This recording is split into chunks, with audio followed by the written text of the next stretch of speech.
All right, good morning, everyone. I'm going to reopen this meeting. This is July 30, 2021. This is the hearing of the Klickitat County Hearing Examiner. This morning and today we are going to be considering Conditional Use Permit 2020-13 and application RV 2020-01 for recreational park. I'm going to go through and read my general statement about the hearing process that we're going to go through, give everybody a little bit of information about the hearing process as we continue. So again, my name is Andrew Kotkamp, and I've been appointed by the Klickitat County Board of Commissioners to serve as a land use hearing examiner, and I've been given the responsibility of conducting this hearing and rendering a decision on the conditional use permit that I referenced and the recreational park permit as well. I hold this hearing to gather evidence as to whether or not these permits do or do not comply with the applicable rules and regulations of the Klickitat County Code as well as the Revised Code of Washington. I consider the evidence that's presented at today's hearing, as well as all the written materials that are already on file and that I'll talk about in a little bit in the exhibits in order to make my decision. Now, the hearing process has certain rules, but I still try to conduct these meetings in a relaxed and informal manner, but we still have a procedure that we're going to use. So today, that procedure is going to be staff will start out. They have 30 minutes to present their report and to make whatever recommendations they wish to make. Next, the applicant has requested and will receive 30 minutes to make their presentation. The applicant does have the burden of proof to show compliance with all of the applicable rules and regulations. I have offered, and they've accepted an opportunity from the what I'll call the SEPA appellants for 30 minutes to make their presentation. And then at the end of that time, then we're going to take a 15-minute break, and then I'm going to turn this over to the public and public portion of the testimony. I'll go through how that is going to take place. And then once the public testimony is over, then the applicant will have another 30 minutes to present whatever rebuttal testimony and evidence that they wish to submit. The applicant gets the last opportunity to present testimony and evidence because the applicant does have the burden of proof to show the compliance with all applicable rules and regulations. If you are going to testify, this is for everybody. First of all, I'm going to have you state your name and address, and then I'm going to swear you in as a witness. When we get to the public portion of the testimony, we have a list of people who have indicated that they wish to provide testimony today, and staff will be going through that list, calling on everybody in the order that they are there. You will be asked, she'll call you by name and ask if you want to testify. If you do wish to testify, you'll need to unmute yourself. Then I will swear you in as a witness.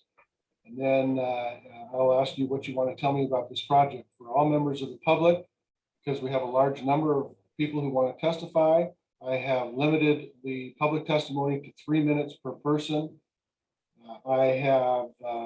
Everybody has had an opportunity to submit written comments prior to this hearing, which I have received and reviewed. So the public testimony, I would appreciate if it's something that you have, that you either summarize what you've already put in, but certainly don't, there's no need to read what you've already submitted. That's already part of the record.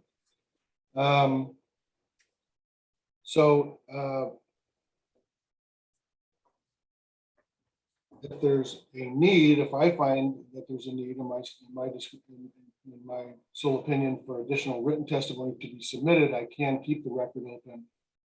But my written decision in this case will be made 15 working days after I close the public record. Now, I've reviewed the items on today's agenda. I don't have any interest in the properties or the proposals to be heard today, and I'll be able to fairly and objectively consider these permits. And outside of receiving and reviewing the staff report for each item, as well as a substantial amount of application materials, exhibits from the SEPA appellants, public comments that I'm going to go into in a little bit. There's expert witness reports and noticing documents. And other than receiving essentially the entire planning staff file for both the SEPA appeal and this conditional use permit, I've not had any communication. This is the important part. I've not had any communication regarding the items that are on today's agenda. So with those representations, if you do have any objection to me serving as the hearing examiner on this matter, you need to unmute yourself and state your objection at this time.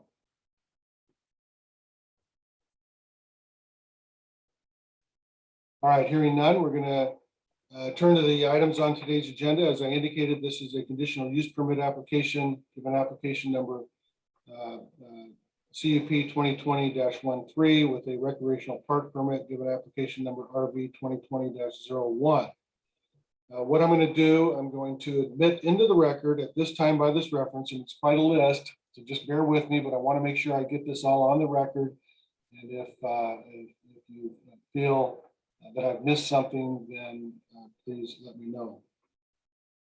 Okay, we have the amended index of records and all the records contained therein supplied by Klickitat County.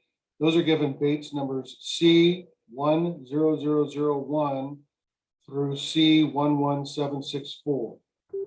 We have all public comments. They came to me in what's called parts 1 and 2, and then also a Justin Bosque, June 11, 2021 comment.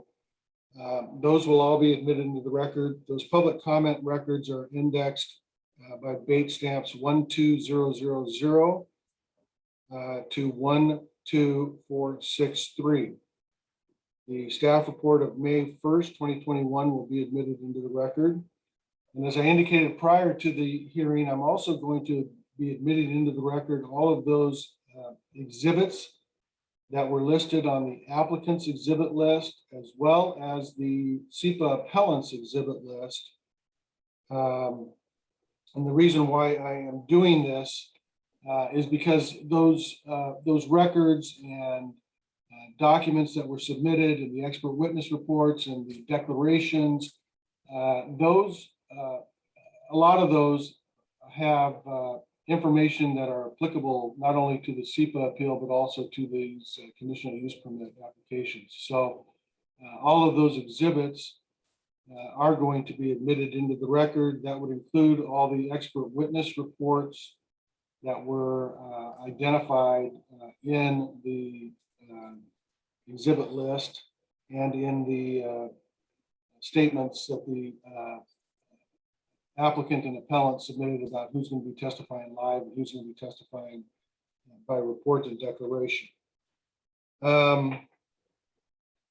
Okay, and as I indicated, we're going to begin with the county. We'll start though with the applicant. I'm also going to be admitting, to the extent it's not been admitted, the binder, the CUP binder from the applicant that I couldn't locate on my computer, so I've received it today. That will be admitted into the record as well. Is there, from the applicant, is there anything that you believe that I might have missed when I was admitting items into the record? Mr. Kotkamp, this is Jim Cassina. Not an item that I think you missed in the record, but in the schedule, at the original pre-hearing conference, we requested on rebuttal for 1 hour, a 1 hour rebuttal, and you approved that. And then the hearing, pre-hearing conference order came out and said 30 minutes. I emailed you about that, and you confirmed by email back to me on April 5th that yes, indeed, under Canvas has a 1 hour rebuttal period. So that's a little bit of a correction on the schedule. All right. I will accept your representations. I don't have an independent recollection of that, but it does sound appropriate. So you'll have 1 hour at the end of public testimony to provide rebuttal. Mr. Telligent or Ms. Cranston, is there any documents that you think that I might have missed? And if admitting items into the record for this portion of the hearing? Not that I could follow, Mr. Kotkamp, but maybe it would be helpful if following the hearing, we could all get a list just to see if something was missed. I don't think so, but I had a hard time following all the bait stamps numbers and that sort of thing. Yeah, and I understand that. It's the bait stamps numbers were simply from the index of records that came to me from the county. There was an amended index of records for the CUP hearing. That's what I indicated. And then when I received the index of public comments, again, that's what I'm just going off of, is those public comment index. So I'm happy on this weekend or Monday to go through and indicate what I have admitted into the record. That sounds fine to me. Very good. And what was the date of that email, if Mr. Cassina could tell me? April 5th. I can forward it out probably after this hearing or at the break. Okay, thank you. And Mr. Cox, Yeah. there are no documents. I don't believe you omitted anything, but I will review a list if you send it out on Monday as well.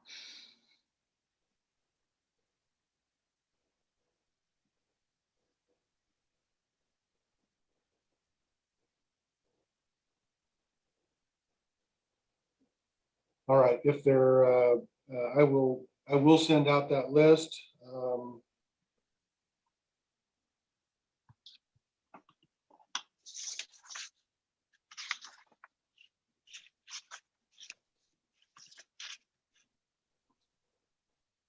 If there is a need, well, we'll just see what happens. I think I covered everything that I planned to admit into the record, but I know that it throwing out bait stamps and exhibit lists and expert witness lists it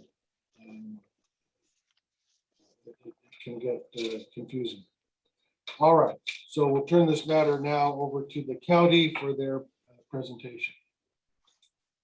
Thank you. And this is Lori Anderson, Associate Planner. And just a little side note, I will not be taking 30 minutes. So I'm going to just give a summary of the application and a summary of the staff review. The proposal from Under Canvas, they plan to build and operate an outdoor luxury camping or glamping facility. It'll be operated seasonally, April through October, and some of that is weather dependent. It'll include 95 tent camping spots with individual canvas tents for sleeping quarters. The tents will be a mixture of standard safari style structures using shared restrooms, and then there will be some deluxe tents with ensuite bathrooms. Tents will be equipped with a wood burning stove for heat designed with spark arresters and heat shields. No smoking, campfires, food, or cooking facilities would be permitted in the individual tent sites. Guest tents will be supported by a central lobby, which includes a kitchen and dining area, and that's specifically for guests. The guest tents may be taken down at the end of the season and stored, while the lobby area will remain up year-round. Maximum build out is 95 guest tents, and it's anticipated to be completed within 5 years of approval and the start of construction. Golf carts will be operated by Under Canvas staff, and they'll be used for staff circulation around the site. Access to the main site will consist of a new vehicular entrance to the main lobby, while the pedestrian cart paths will provide access around to the individual tents. The individual tents will not have electrical service, but the main lobby tent and staff areas will have services. Solar lighting will be used along the pedestrian and cart paths. Water will be provided via an on-site public water system through a well, and an on-site septic system will be created. The project is located between the Houston-Beasy Corner vicinity. It is east of State Highway 141 and east of the White Salmon River. The site will actually be accessed off of Oak Ridge Road, which is a county road, and then there's private easements across the parcel, and then they'll actually be onto the Under Canvas parcel.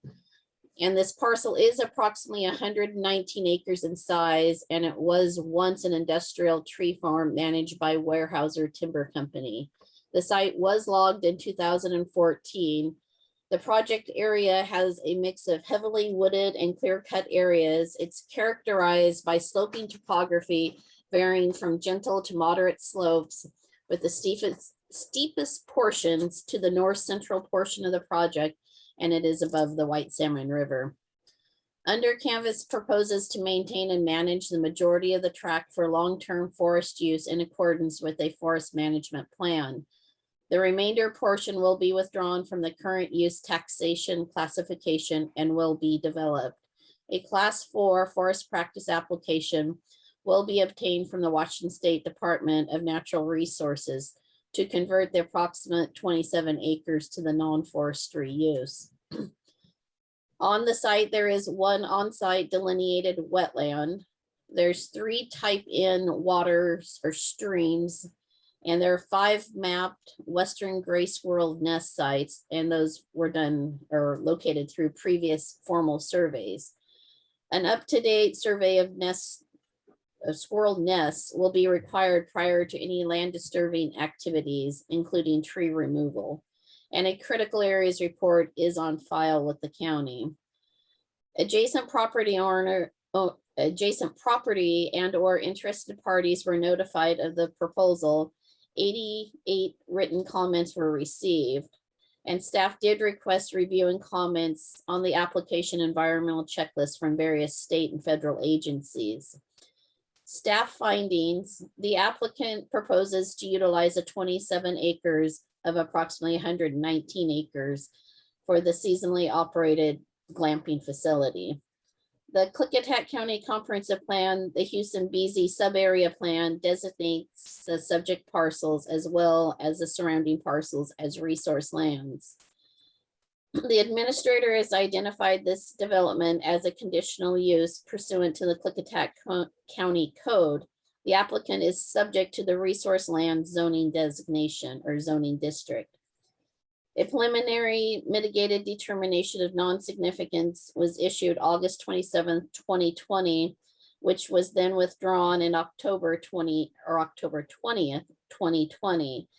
That decision was made after review of submitted comments, and the applicant indicated their desire to address those comments. An updated SEPA checklist was submitted to the planning department on November 13th, and then a mitigated determination of non-significance was issued December 20th, 2020, or December 25th, 2020. 2 appeals were filed with the Klickitat County Auditor.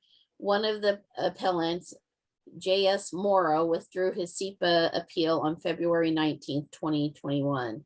The remaining SEPA appeal that was heard yesterday before the hearings examiner was filed by the Klickitat County Land Preservation Fund, Friends of the Oak Ridge, Columbia Gorge Audubon Society, and Dennis and Bonnie White. The Columbia Gorge Audubon Society did file a notice of withdrawal of their appeal on April 19th, 2021. In regards to review criteria, the proposal is subject to review to determine the consistency with the Klickitat County Comprehensive Plan and the county code, including the zoning ordinance. Klickitat County Code 22.08 addresses the development of recreation parks, and Chapter 22.08040 defines a recreational park as any tract of land that is divided into rental space with or without utility hookups under common ownership or management for the purpose of temporarily locating recreational vehicles or tents for recreational purposes. In regards to Klickitat County Code Title 19 zoning, County Code 19.04160 defines conditional uses as an activity specified by the zoning ordinance as a conditional use or exception, permitted when authorized by the Board of Adjustment or appropriate hearing body, and subject to the imposition of reasonable conditions and or restrictions. When imposed, renders the use compatible with existing and potential uses in the vicinity and those that are allowed outright. Criteria number 1 for a conditional use permit is it must be found that the proposal qualifies as a use specifically listed under conditional uses and is consistent with the purpose and intent of the zone, or alternatively, that the use is consistent with the purpose and intent of the zone and is no more detrimental to the adjacent properties than and of the same type and character as those listed as conditional uses under the resource land zoning designation. Criteria number 2, it must be found that the proposed use is consistent with the comprehensive plan. The proposed action is consistent with the spirit and intent of the Klickitat County Comprehensive Plan. Criteria number 3, it must be found that the proposed use is compatible with the existing zone and corresponds with the existing permitted uses in that vicinity. And then if the conditional use permit is approved, staff does have 49 recommended conditions of approval. And again, this was just a brief review of our staff review and of the project, and certainly staff is available to answer any questions. But that does conclude our brief presentation of the project from the planning department's perspective. Thank you. All right, thank you very much, Ms. Anderson. I have reviewed everything several times. I am, as most people who are here, intimately familiar with this project, so I don't have any questions of staff. Is the applicant ready to proceed? Yes, sir. This is Jim Cassina. We are, Mr. Kotkamp, we're going to proceed first with Caitlin Cullen, who's the Director of Real Estate for Under Cameras, to speak a bit about the business, and then I will speak to conditional use permit code criteria. All right, just a reminder that your initial presentation is 30 minutes. So you want to call your witness? Yes, Caitlin Cullen. Hello there. Thank you, Jim, for the introduction. Again, for those who I haven't had a chance to meet in this year-long process or who weren't with us yesterday, I am Caitlin Cullen, Director of Real Estate Development. Okay, I'm gonna stop you for a Go second. ahead. So how do you spell your first name again? Yes, C-A-I-T-L-A-N. And your last name is again Cullen? Cullen, C-U-L-L-E-N. All right, so once again, I am going to put you under oath today as well. Do you swear or affirm under penalty of perjury that any testimony you give today will be the truth? All right, okay, thank you. What would you like to tell me then, Mr. Cassina? I don't know if you're going to ask your questions, but we can proceed. What would you like to tell me? No, Ms. Cullen's the Director of Real Estate, and she's going to speak just about the business of Under Canvas and their campground operations. All right, thank you. Okay. Yep, so I'm going to make this short because Jim has the meat of this presentation. Essentially, I just wanted to share that I do this job because of my passion for the outdoors and for getting people into the outdoors, be it first-time campers or lifelong backpackers. And I wanted to thank county staff for their review of this project, and also thank all the agencies and community members for the feedback and questions that they have brought to the table on this project. Because in answering those and responding to everything, that's how we build a great project. So as a low impact seasonal development, this camp conserves the important function played by the wild scenic corridor and the forestry lands in the community. And it simultaneously provides diverse accommodations for people already visiting the area. So before I go any further into my presentation, I did want to put up on the screen just some images of the camp. We shared these in our previous exhibit list.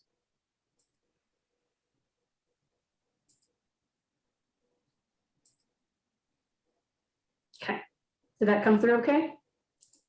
Yes, I can see it. Perfect, okay. So fortunately, we don't have to use our imaginations here. We have 9 other camps existing throughout the country, all in similar rural settings. So I'll just share some of those. Here's where we are. I won't go through this in detail. Everybody hopefully has had a chance to take a look. This one is Yellowstone for us.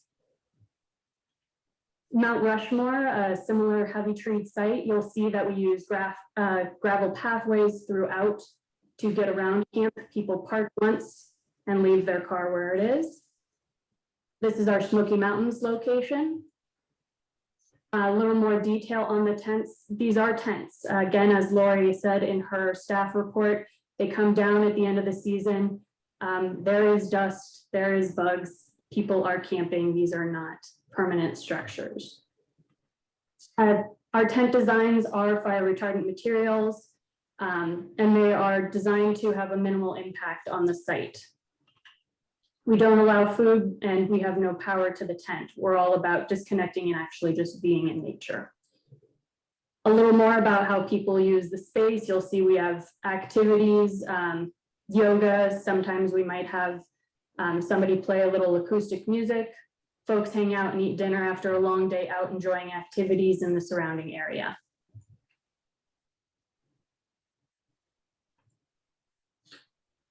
This is a little bit about our low utility usage. Our water features like spring-loaded faucets and pull chain showers to limit water usage. A bit more, we work with International Dark Sky to help preserve dark skies. And we generally approach all of our camps with a sustainable mindset. And then for folks who actually haven't had a chance to look at the site, the photos on the left are of the actual camp location itself. And that's all from the 2014 clear cut. All of that would be elements that we would clean up as part of this and help with reseeding of that hillside to add some trees back in. So with that, I will stop sharing and resume real quick. So again, we're planning on long-term investment in this community. We're purchasing the land. Our applications do look at full build out of the camp because that is the appropriate thing to do, is look at the long-term plan. This is all we're asking for. We're not going to come back in the future for something else. Our first year build out is likely going to be less than the 95 tents that we have asked for. And then we have a 5-year build out plan. We respect the heritage of this community very much, and then the connection that our neighbors have to this land. We're seeking goals to construct on our lands, same kind of rights that our neighbors have as well. So rather than repeat the details that Lori went over well in her staff report, I did just want to hit on a few key elements: traffic, fire, water, and land conservation. Those have been of keen interest. So first on conservation, we heard that loud and clear when we first did our community outreach, that conservation was key here, especially conservation of the wild and scenic corridor and effectuation of its management plan. So with that in mind, we reached out to different conservation organizations to see if this matched their conservation plans. Ultimately, we found a good partner in the Forest Service who we intend to donate those lands to. Again, we have 119 acres here. 92 of those acres are continuing to be forested timber production lands. We are not changing the zoning of this site in any way. We are continuing to preserve this site as one large parcel rather than subdividing it up as it could be. Also during the hearing yesterday was a lot of conversation about traffic. I will not go back into that. That would be inappropriate for me, not as the expert. And then, but I would like to say from a public facilities standpoint, we ensured that we studied Oak Ridge Road robustly and coordinated with Public Works and WashDOT, Washington Department of Transportation, to understand the capacity of the road and ensure that it was safe and adequate for both our guest use and existing traffic on it. So on fire risk, we all know that is prevalent throughout the West, and it's appropriate that we've received a lot of questions regarding fire. These are all good questions and things we absolutely should be thinking about. Good fire management is the responsibility of a whole community. It's a mutual responsibility. So we have response plans in place that have been adequate to ensure safety at our existing camps. I'm going to say 7 existing because the 2 new ones just started operation this season, and I won't claim a full season yet. But 11 seasons of operation have been successful without issue that has not been addressed by our fire mitigation plans. And these are designed with things in mind like reducing fuel loads, thinning trees on the site like we're planning to do here. In addition, we have 24/7 staff on the site during the operating season. We're adding water supply and first response firefighting, basic firefighting equipment to the site to help in that initial response. These efforts will reduce fire risk not only for us, but for the broader property and Oak Ridge community as a whole by reducing ability for fire spreading through the site and providing more eyes on the ground to spot any instances of fire like lightning strike fires. We'll of course abide by all burn bans that go into effect during the operational season. I don't want to belabor this too much, but I do just want to highlight some elements that are in our fire plans. Training of all staff, both in the beginning of the season and then ongoing throughout the season. Training in emergency protocols appropriate for this specific location. Again, our tents are fire retardant materials. In-tent stoves are code compliant and designed for exactly this use. Fires in the communal fire pits are managed by our staff. We have yard hydrants adjacent to them for immediate access to water. And all buildings on site, we have a kitchen facility that is, everything is built to fire code. Small portable pump will be provided next to the pond. And that was a request of the fire district for initial strike response. Fire extinguishers are provided in each tent. And of course, there's an evacuation plan, which we initially submitted a example draft from one of our first camps and have been working on making sure we have an evacuation plan specific for this location. So finally, on the waterfront, we have exceptionally low water usage because at the end of the day, we are seasonal and we are camping, not a high water use activity. With numerous water efficiency features built in, like that pull change shower and spring loaded faucets that I mentioned to you. Typical camp uses 50 to 60 gallons per occupied tent. Average daily demand will be able to be accommodated under that 5,000 gallon per day permit exempt well. And that's allowed by any project on the site. Wastewater will be accommodated in on-site septic systems that are designed up to all required codes. And everything, including the water system, of course, will meet codes. We've made sure to evaluate these with our expert hydrologists to ensure that there's no impact on the White Salmon River or on our neighbor's water supply. So now I will hand this back over to Jim, just with the quick statement that this is a beautiful, tranquil environment.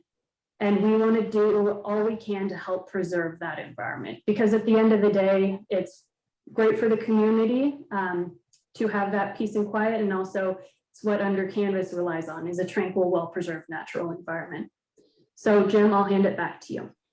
Well, I do have some questions for you if you're willing to answer. Mr. Casina, if you have somebody else that would rather answer these, that's fine too. So I did read about special events that may happen on the site, such as weddings. Is that still the applicant's plan? Yes, special events can be held on the site. So will those events be limited to guests that are registered and staying at the site? Typically, yes, if there is something that is a large scale event, we require it to be a full buyout, of the site. Because I don't know that any of the traffic studies that I reviewed anticipated non-residents coming to the site for special events such as weddings. So I think that is that's important to consider. Would the applicant be willing to limit all of its special events only to guests that are registered and staying at the camp? Yes, if there's a special event like that, we do require them to have a buyout of the site. So people are already staying at the camp. All right. Regarding, you do allow dogs on the site? We do. All right. Does the applicant have any problem with the dogs being leashed at all times? No problem at all. It's required at all our camps. Will there be a designated area for the dogs to go to the bathroom? we can make that happen. The wells, there's been a lot of expert reports and public comment regarding the water use. Would the applicant agree that if they are starting out with just 5,000 gallon a day permit, that will be metered and that the use will be reported to agencies of jurisdiction? Yes, sir, we can agree to that.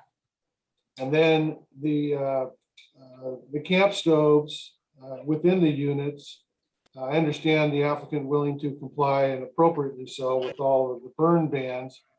Would the applicant be willing to secure all burning fuels in a locked and enclosed area so that the fuel during the, and then that the applicant be responsible for distributing those fuels? In other words, Yes. somebody can't just come in and grab a whole handful of wood and take it back to their cabin and start up a big fire. So the Correct. fuels will be I'm gonna, secured. yes, I will actually let Dan McBurney chime in on that. It looks like he unmuted himself. Okay, and well, the other question I'm going to ask related to that, and if you want him to answer that, that's fine too. The stoves that are in the units, are they capable of being locked by staff and only unlocked during times when there is no burn ban, and just so that there's no unauthorized burning going on within one of those stoves? I will let Dan reply to that. All right. So, sir, do you want to identify yourself?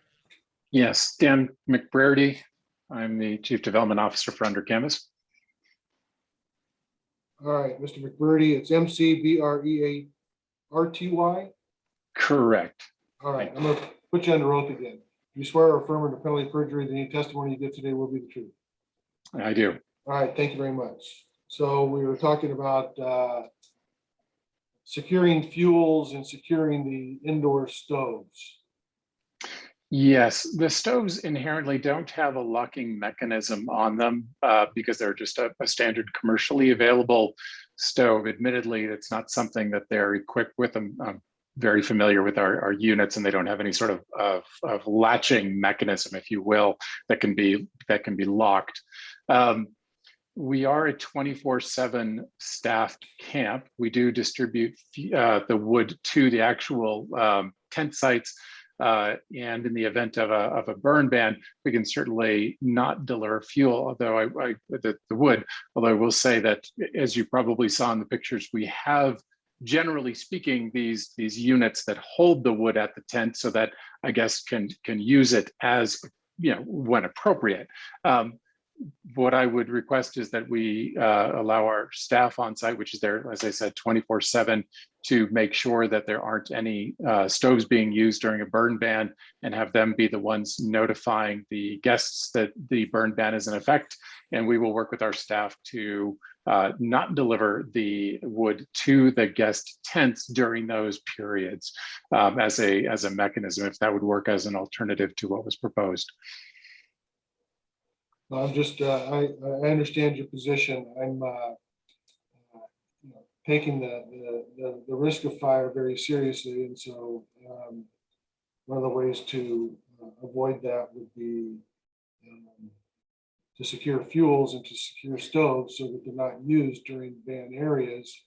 And if staff is not attentive or not aware of something that's going on, it shouldn't be going on. So, well, and I understand smoking will not be allowed in the tent areas. Is there a designated smoking section in the camp?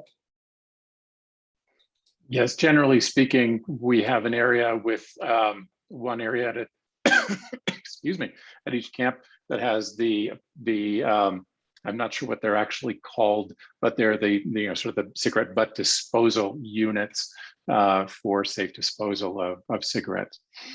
And we do not allow smoking in any other locations in the camp, period.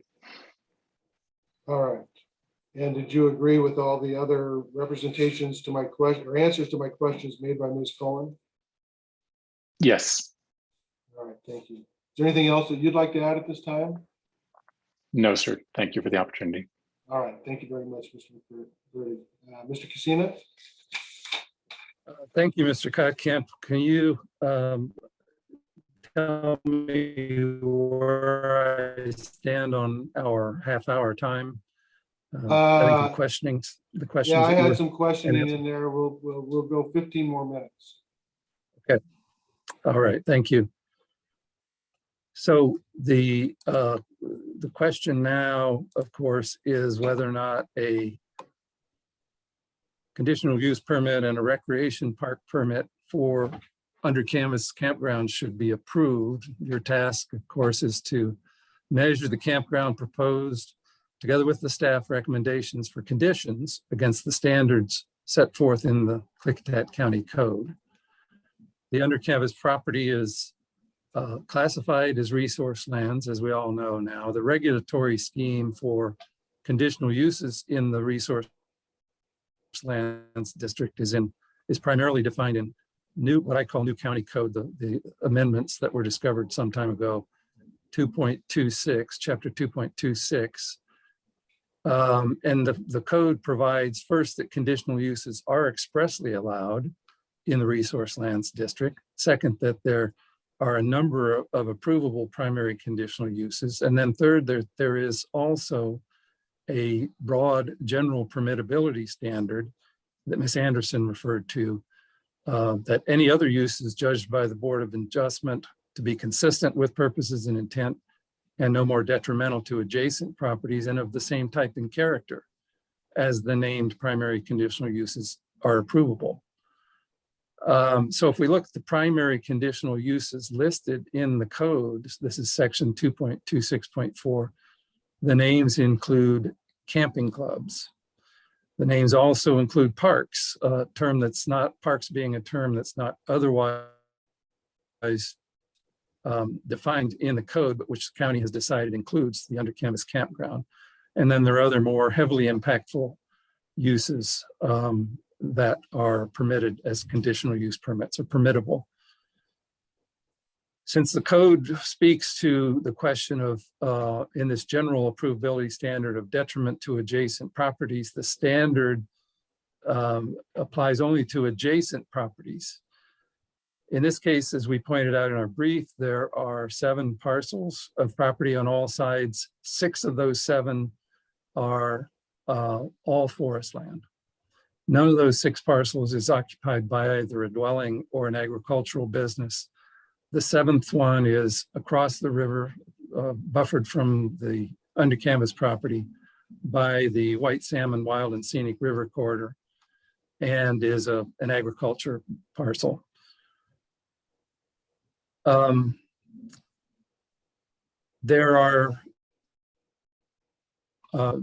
been arguing comments that the statement of purposes and intent in the Resource Land Code is a standard. That's not correct, not a standard for approval of a conditional use permit. It states that the purpose is to provide agriculture or forest land. The intent is to minimize conflicts between those uses and other non-resource land uses, but clearly the code provides for many conditional uses that are approvable that are not farm or forest practices. So, and there is compatibility implied in the Resource Land Code between these named primary conditional uses and farm and forest practices by naming camping clubs or parks as primary conditional uses that are permittable. So on the question of whether or not a campground on this property is compatible under the objective criteria in the code, I submit that there is a pretty compelling interpretation of those code words and those code standards that this project's ideally suitable for a campground on this area. The code language provides for, as I said, a wide variety of conditional uses. The White Salmon Valley itself is an area of heavy recreational use, including campground businesses, whitewater sports businesses, stables, hiking, biking. The under canvas campground footprint will actually be encapsulated by its own managed forest property on its own property, and then further buffered from other properties by the fact of all these other forest properties that surround the under canvas property owned by other parties. In addition, we submitted for admission to the record that of this conditional use permit that Klickitat County's already established some precedents for this type of conditional use to be approved in rural areas. Not saying that these precedents were granted in resource lands, because to our knowledge, there haven't been any CUP applications either approved or denied. But it's significant to recognize that there is this general standard of CUP approvability. Those three CUP precedent records have been filed as exhibits B36, B37, and B38. And I won't go into the specifics of those, but the full records obtained by public records requests have been filed, and we request they be admitted into the record of this hearing. Finally, on the subject of the code standards, the county code requires, as it does for all conditional use approvals, that the approval authority must make certain findings. First, there's the public need for the proposed conditional use. That means a public need, not a need necessarily by nearby property owners. And the county staff report makes on pages 7, 8, and 10 to 12 specific findings that there are multiple benefits for both the Klickitat County tourism economy and the economy and the treasury of the county generally in economic growth, increased employment, and increased tax revenues. Second, that the proposed use is consistent with the comprehensive plan. Again, the county staff report cites multiple specific compatibilities of this project with the comp plan and with the sub-area plan. Third, that the property is suitable for the proposed use, which we believe it is for the reasons we've just been speaking about. And fourth, that the public facilities and services to serve the use are adequate for the proposed use. And they include a rural, well-maintained county road that's been discussed quite a bit yesterday that will meet the road requirements of KCC Title 12, as well as electric power from the PUD, firefighting plan that's in development, and other emergency services.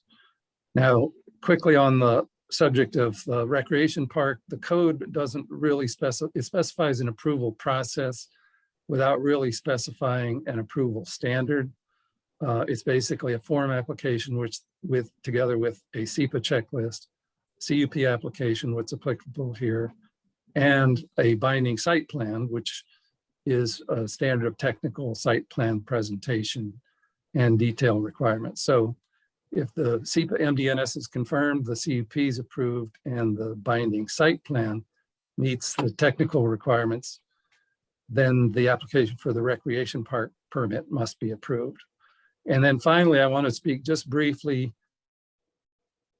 to what is the likelihood that, based on opposition briefs and comments that have been filed, that the commenters are going to argue that environmental allegations that have already been debated yesterday in the SEPA appeal hearing are grounds for disapproving the CUP. We'd like to object to all such argument being introduced in the CUP hearing as not relevant to issuance of conditional use permit, because those issues have been fully examined in the SEPA appeal hearing yesterday. I don't presume to know what your decision is going to be, but SEPA process is the forum for analyzing all environmental allegations. That process will result in a decision. And the point here is that it's inappropriate for opponents to try to dilute a statutory standard on SEPA from likelihood of significant adverse environmental impact to a more subjective argument of incompatibility. The SEPA appeal decision should be considered to be res judicata as to all those arguments. And in this hearing, And none of those arguments should be brought forward again to recharacterize them as CUP code criteria of approval. And then finally, if you allow the SEPA arguments to be introduced again today by the opponents or by the commenters in today's hearing, then we request two things. First, to the extent that you judge those arguments should be heard here in the CUP hearing, then we request and move that you incorporate the entire record on SEPA from yesterday's hearing into the conditional use permit hearing today. Not just, I heard you say that you were going to enter into the record filed documents or declarations, but our request would be that if we're going to go back into environmental arguments related to what was considered in SEPA yesterday, that the entire record be incorporated into today's hearing record. And then secondly, that you accept this as a continuing objection and motion to strike all such arguments of SEPA issues in the CUP part of this hearing. Thank you very much. All right, thank you, Mr. Casino. I am certainly going to allow a continuing objection to any testimony that's presented that you believe is not relevant to the conditional use permit, recreational park permit portion of this hearing. I don't want public testimony interrupted with objections, so we'll continue that. We'll consider that a continuing objection because I'm going to let people testify what they want to say. This is their only opportunity for 3 minutes to say what they want to say, so I'm going to allow that to happen within bounds of decorum. As for the objection to SEPA arguments being made or environmental arguments being made, I am gonna deny that objection or overrule that objection.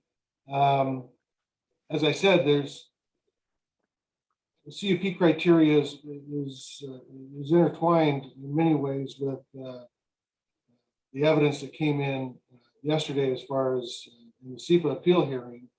And so I am going to allow folks to testify as they want to testify, but I am going to grant you your continuing objection that if the matter is appealed, then you can parse out through the record those portions that you feel should be objected on, but I'm not going to rule on them to the extent that I am going to rule on them as a continuing objection. We'll assume that the objection was heard and overruled in that respect. And as far as incorporating the entire SEPA record, I don't think that's necessary to incorporate all of the testimony that came in yesterday. Quite frankly, all of that testimony was contained within the expert witness reports that were already submitted. So I don't think it's necessary to admit into the record that all of the arguments and presentations that were made yesterday, because all those presentations were quite frankly already in the record in some respect within the admitted documents that came into the record. So those are my rulings on your request. Any questions about that? Understood. Thank you. All right, thank you very much. So we'll now turn this over to Mr. Telligin, Ms. Cranston, for your presentation. Are you ready to proceed? Yes, this is Mr. Telligin. Can you hear me? Yes, I hear you just fine. Thank you. Thank you. This is Mr. Telligin on behalf of the Klickitat Land Preservation Fund, Friends of Oak Ridge, and Dennis and Bonnie White. Thank you for the opportunity to speak. I probably won't take my half hour either. Do you want to be sworn in as a witness at all? I don't think that's necessary. I'm just going to be commenting on the things that we've heard, the things that have been presented in the documents already in the record, I believe. Okay, I need to go back to Mr. Casino. One question I asked and I forgot to ask you. Have you had a chance to look at the proposed conditions of approval? Yes, sir, I have. On behalf of the applicant, does the applicant have any objection to any of those proposed conditions of approval? No, they do not. All right, thank you very much. Sorry about that, Mr. Telegen. We'll restart your 30 minutes. No problem. Thank you so much. I just wanted to start off just briefly talking about the criteria for a conditional use permit and for a recreational park permit and some of the comments that were just made. Mr. Cassina seems very interested in cabining your consideration to impacts on adjacent properties, noting that, you know, there are forestry lands, there's the river, so don't worry about all those people that live in the area. He also seems very interested in making sure that you don't consider any of the environmental issues that were discussed yesterday in your consideration. Thank you for denying that objection. They're obviously different processes, different decision makers, different burdens. It's not res judicata. That would be clear error of law to say that we cannot raise these issues in the CUP hearing. So thank you for that. As for the CUP criteria for approval, the adjacent use language that Mr. Cassina cited comes from the definition of what is a conditional use in this zone, not the actual approval criteria. The approval criteria are much more broad. In addition to being compliant with the comprehensive plan, you need to find that the applicant has met its burden to establish that the property is suitable for the proposed use, and you must find that the applicant has met its burden to show that public facilities and services are adequate for the proposed use. That comes from Klickitat County Code 19.53.030. And there I'm citing the provision of the code that's attached as Exhibit C to the county staff report. There's been some confusion about the county's numbering system because there's some discrepancies. That's from their Exhibit C. On a recreational park permit criteria, Mr. Cassina indicated to you that basically if you approve under the CUP, then they just get a freebie on the recreational park permit. That's not true either. There are conditions for what, for where you can put recreational park facilities. And that's at KCC 22.08.110.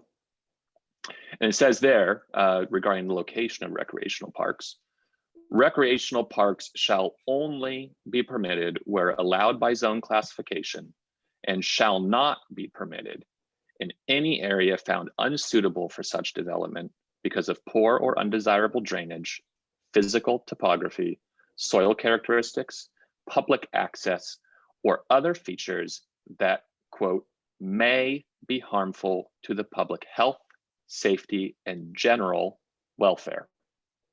That's what the code says. It's not about adjacent uses. It's not about cabining your review to the smallest possible review area.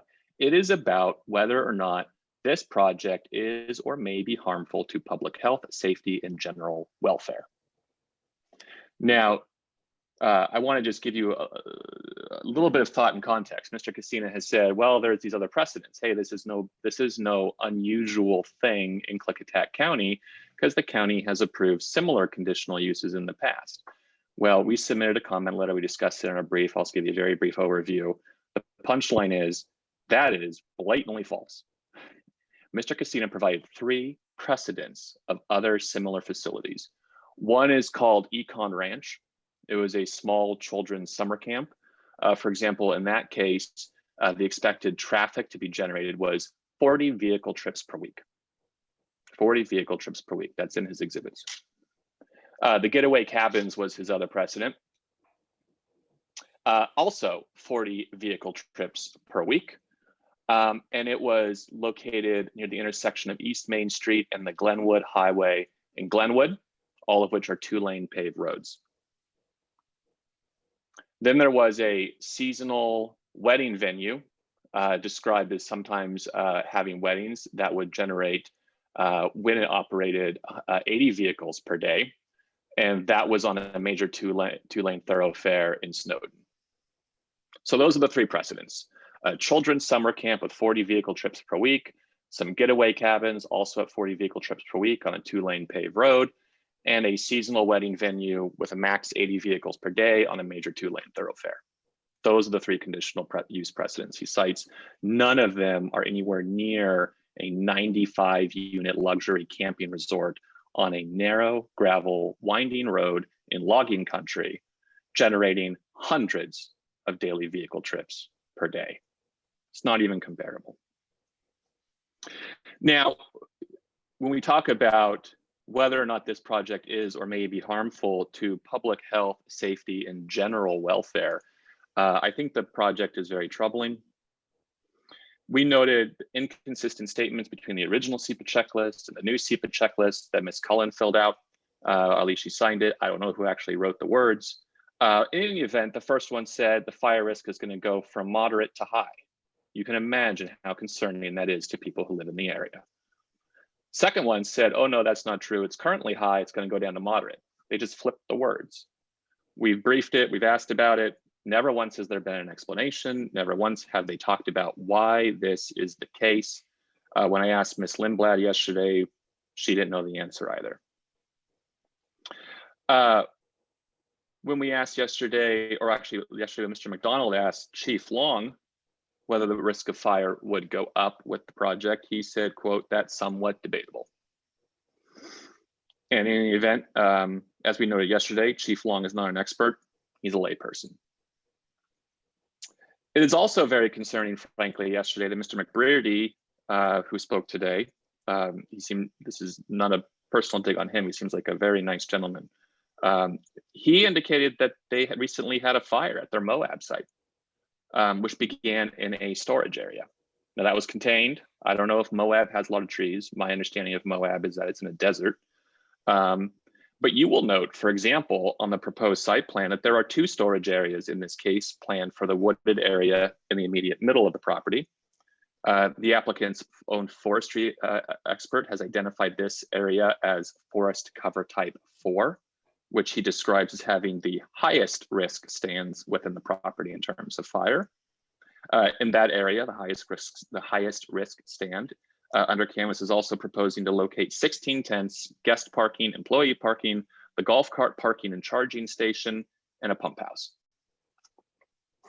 It's very concerning that those things are being located there when they just had a fire emanating from a storage facility. So I would ask you to look at the expert reports that we provided from Mr. Scott, Mr. Tillman, and Mr. Norris. Mr. Scott has attested that forest fire is a real and persistent risk here. If people can't get out, they may very well die. And all three have testified that there are serious logistical concerns with how to get that many people out of the area in the event of a forest fire without interfering with others and without interfering with incoming firefighting assets. That's why it's standard practice to have a fire evacuation plan, and that's why the MDNS requires a fire evacuation plan to be done. Our only point, it is a common, simple point, is let's see the plan. It seems like there's potential very big problems here that three experts have opined are very realistic. And frankly, it is very concerning that we haven't seen a plan. Yesterday, Ms. Lindblad testified we haven't seen a plan because we don't know if the project will be approved. Then we find out they have a plan. They have one right now. They gave it to Chief Long. He testified that he's seen it. He's provided comments on it. It exists. Why doesn't Under Canvas just want to show people what its evacuation plan is? I don't know, maybe they'll do it in the hour they have after I get done talking and the public gets done talking. They haven't done it yet, and that's not right. That's not how decisions get made, and that's not how an applicant meets its burden to show that facilities and services are adequate for the proposed use, and is not how an applicant meets its burden to show that there will not be any detriment to public health, safety, or general welfare. On the issue of traffic, Oak Ridge Road is not adequate for the proposed use. The road is narrow, steep, it has sharp curves, even by the applicant's own admission. In many places, it falls below even the smallest minimum requirement of being 20 feet wide. The road is frequented by logging trucks, which take up a very substantial amount of the roadway. You can see that in Exhibit 813. The road is frequented by large agricultural vehicles, although we don't know how wide because the applicant's experts didn't investigate that. Cattle are frequently on the road. They're black, they're hard to see. And as Mr. Norris has testified, there are observable sightline deficiencies along the road. None of these issues were studied or addressed. At best, we are told belatedly that Oak Ridge Road will now be widened to a minimum of 20 feet, gravel edge to gravel edge. That is a recent development. And you can see it in the fact that not once in the record or in the staff report is widening of Oak Ridge Road even mentioned. Not once.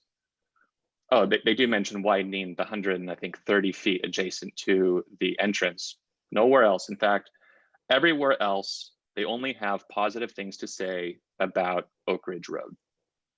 And frankly, I think it's a failing comment that nobody bothered to investigate that issue until only recently, after so much public comment, so much citizen concern. You can imagine how people who live in the area feel to identify these issues, continually see the applicant in the county either make contrary statements or ignore them, only to find out months later, after spending so much time and effort, that there are simply, it's no big deal because there are undisclosed areas that they don't think are that problematic. I also note, frankly, the irony that under the local code, I'm actually referring here to the Klickitat County road standards, even a campground, a simple campground, must have 22-foot wide roads. And you can see that at KCC 22.08.150. And that's what Under Canvas is proposing here. If you look at their site plan, their two-way roads leading in and out of this facility are 22 feet wide, consistent with the road standards that 12 feet is desirable. And so that standard's being applied inside of this facility. But on the 2-mile stretch of road leading to the facility with so many different uses that haven't been studied, with so many problematic signs, they're simply widening it 20 feet, gravel edge to gravel edge. And frankly, it's troubling that we still don't even know after so many months where these supposed areas that they are now acknowledging are less than 20 feet wide. We don't know what kind of terrain they're in. We don't know exactly where they're located. We got some indication yesterday from Mr. Hunter. Why isn't that in the record? Why haven't they disclosed where those locations are so it can be somewhat publicly vetted and confirmed and actually reviewed? It shouldn't be based on people's testimony with no documentation or by Mr. Hunter alone. At most, they've said they're going to widen Oak Ridge Road to the 20 feet minimum standard for a, quote, fire access road. And you will note in the Klickitat County Road Standards at section 12.30.020 that a private access, or I'm sorry, a fire access road is defined as a private road serving 2 to 4 lots.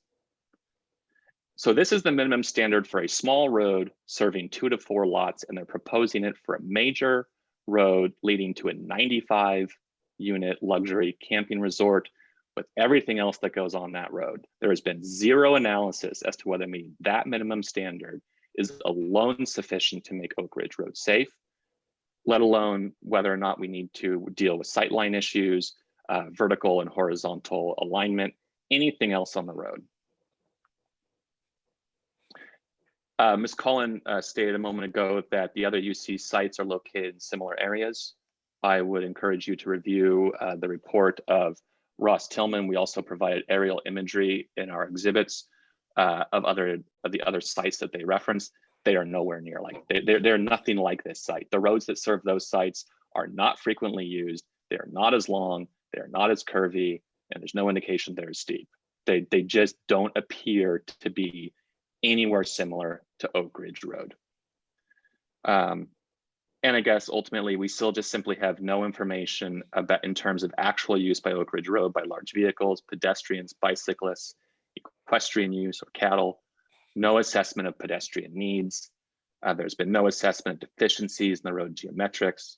Our experts have testified that these are real and significant omissions, not just as a matter of common sense, frankly, but in terms of the requirements for traffic impact statements in the county's road standards, which if you review them, it is obvious that those standards, the purpose of them is to have public disclosure of what the deficiencies are, what will the impacts be, what do pedestrians need, what exactly is going on the ground. And that is not what was provided here. Ultimately, the applicant has not met its burden to demonstrate that public facilities are adequate for this use, that the property is suitable for this use, nor has the applicant proven that the public safety and welfare will not be put in jeopardy. And neither the county nor the applicant has been transparent, frankly, about some of the most critical issues in this case in terms of public safety. And those are primarily the safety of Oak Ridge Road, fire risk, and the safety of the public in the event of a fire. Because the applicant has not met its burden, sir, we believe that the permit should be denied. Thank you so much. Mr. Telegen, thank you very much once again for your thoughtful presentation. It is 10:10 by my clock.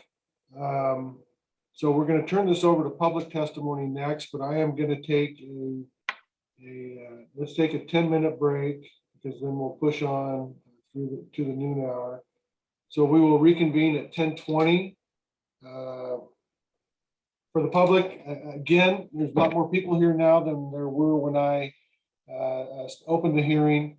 So once again, staff is going to be going through the list of people who asked to testify. We have a list, and they will be going through and asking you if you do or do not want to testify, and then I will swear you in as a witness. I want to remind everybody that you have a 3-minute time limit that I will be keeping here. If you are on camera, once we get to 1 minute left, I will put up a 1 minute sign just to let you, one finger to let you know that. If you are here by telephone, when we get to a minute, I will interrupt you and say you have 1 minute left. Because if you have some important information that you haven't testified to, I want to give you that chance to sum up your testimony. So we will reconvene at 10:20. And we can keep the recording going, or you can turn it off if you want. That's just, now I'll just turn off the recording, and then we'll start re-recording at 10:20. All right, I'll see you soon.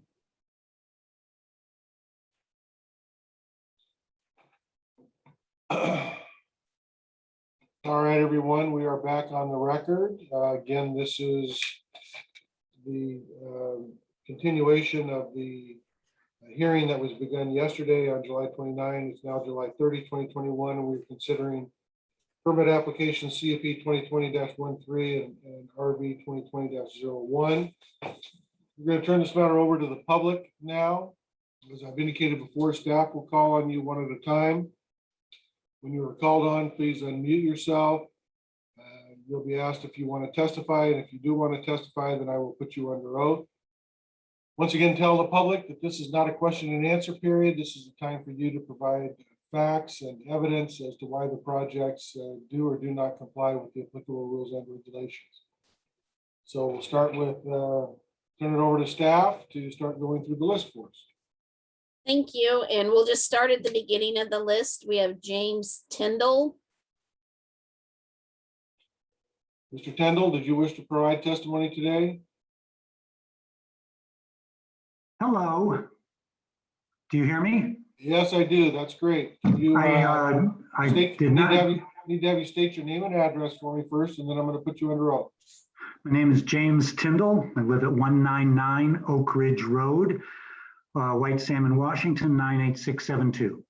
All right. I'm going to take your word for it. Would you put your right hand up for me, and I'm going to put you under oath. Sir, do you swear or affirm under penalty of perjury that any testimony you give today will be the truth? Yes, I do. All right, thank you. You have, as everybody else will have, you have your 3-minute time limit, which I've started now. All right, well, let me just talk about my morning today.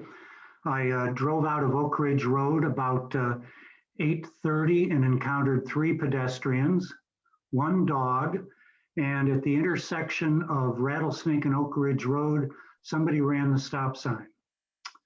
Luckily, I was able to brake, but that's kind of a snapshot of Oak Ridge Road. We are a busy, windy road, and I have a grave concern for drivers who are not used to rangeland, who are not used to following a 25-mile-an-hour speed limit On our stretch, the first 2 miles, it's paved, but then it becomes gravel. And that's a trickier proposition for drivers. Over that speed limit, it's very easy to slide either into the other lane or off the hillside. So I am concerned for those potential guests who are having their experience in the country and don't realize the parameters around danger. Also very concerned about wildfire. We have been very lucky in our neighborhood, but I think it was in 2017, within our site of our house, hillsides burned. And so this is a very, very real danger for my family and my neighbors. And I think that sums up my concerns. All right. Thank you very much, Mr. Tyndall. Is Pamela Tyndall, is that your spouse? Yes, she is. Would she like to testify? Yes, I Yes, would. she Thank would. you. Does she have her own? Yes, I'm connection? here. Oh, okay. I'm here. Can you hear me? Yes. Could you state your name and an address for the record? Pamela R. Tyndall, 199 Oak Ridge Road, White Salmon, Washington. All right, thank you. And would you raise your right hand for me? Do you swear or affirm under penalty of perjury that any testimony you give today will be the truth? I do. All right, thank you. What would you like to tell me? So I did submit written testimony, which should be included in the record. Several concerns over fire danger, impact on water table, impact of traffic on the road, and incompatible land use concerns. So in my testimony today, I want to address a new issue that I became aware of recently around compliance with conditions under conditional use planning. It's my understanding that Klickitat County does not have a compliance enforcement officer, and that compliance with conditions under a conditional use permit is driven by complaints submitted by citizens rather than as a formal process of compliance review at the county level. And this concerns me because if there is no government body monitoring compliance, there's no accountability. We have heard from neighbors of the under canvas facility in Moab that compliance with fire and water agreements have been unreliable, and that impacts on neighboring lands have been quite significant. So I'm concerned about the lack of a process of compliance review at the county level. I'm also concerned that this places an undue burden on citizens, and citizens at large may not have the right of access to private property, which this facility would be. And this could cause as well very bad relations between under canvas and citizens and neighbors. So I would like to see some kind of process for compliance review that ensures regular review of conditions on the conditional use permit at the county level that would also involve citizens in a prescribed protocol. I would also like to note that under canvas did not answer your question around traffic impact of events such as weddings, stating that they require a buyout of the site, but there could be many additional cars coming in and out of events for people who are not staying there at the facility. So I just wanted to make that notation as well. And thank you so much for the opportunity to speak. All right, thank you very much. All right, Ms. Anderson, who's next? Mr. Morrow, J. Stephen Morrow. Mr. Morrow, would you like to provide testimony? Yes, I would. All right, I will have you state your name and address, and then I'm going to put you under oath. Steve Morrow, 26 Ridgeview Road, White Salmon, Washington, 98672. All right, Mr. Morrow, would you raise your right hand for me? Your other right hand. Right hand. That's okay. Sir, do you swear or affirm under I'm penalty of looking at the perjury that picture. any testimony you give today will be the truth? I do. All right, thank you. What would you like to tell me, sir? My concern has always been exclusively the gravel road. Yesterday, I heard a few things that appalled and horrified me. I heard licensed engineers attempt to argue that minimal historical accident data on Oak Ridge Road could be extrapolated to predict no increase in safety concerns, given an order of magnitude increase in traffic. There is no evidence, they said. This is tortured logic and simply nonsense. I heard a discussion about applying the fire access road standards for private roads to a public road, presumably as an alternative to reconstruction. The conversation was focused on one geometric parameter, width, when the problems with Oak Ridge Road are also sight lines, curve radii, lack of shoulders or guardrails, none of which are alleviated by fire access road standards.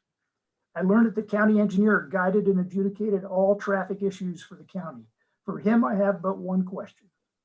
If the lower portion of Oak Ridge Road reconstructed in 2012 to significantly compliant standards when there was no appreciable increase in projected traffic then, why, with an order of magnitude increase in projected traffic now, are we recommending trivial, non-compliant improvements for the remainder of the road?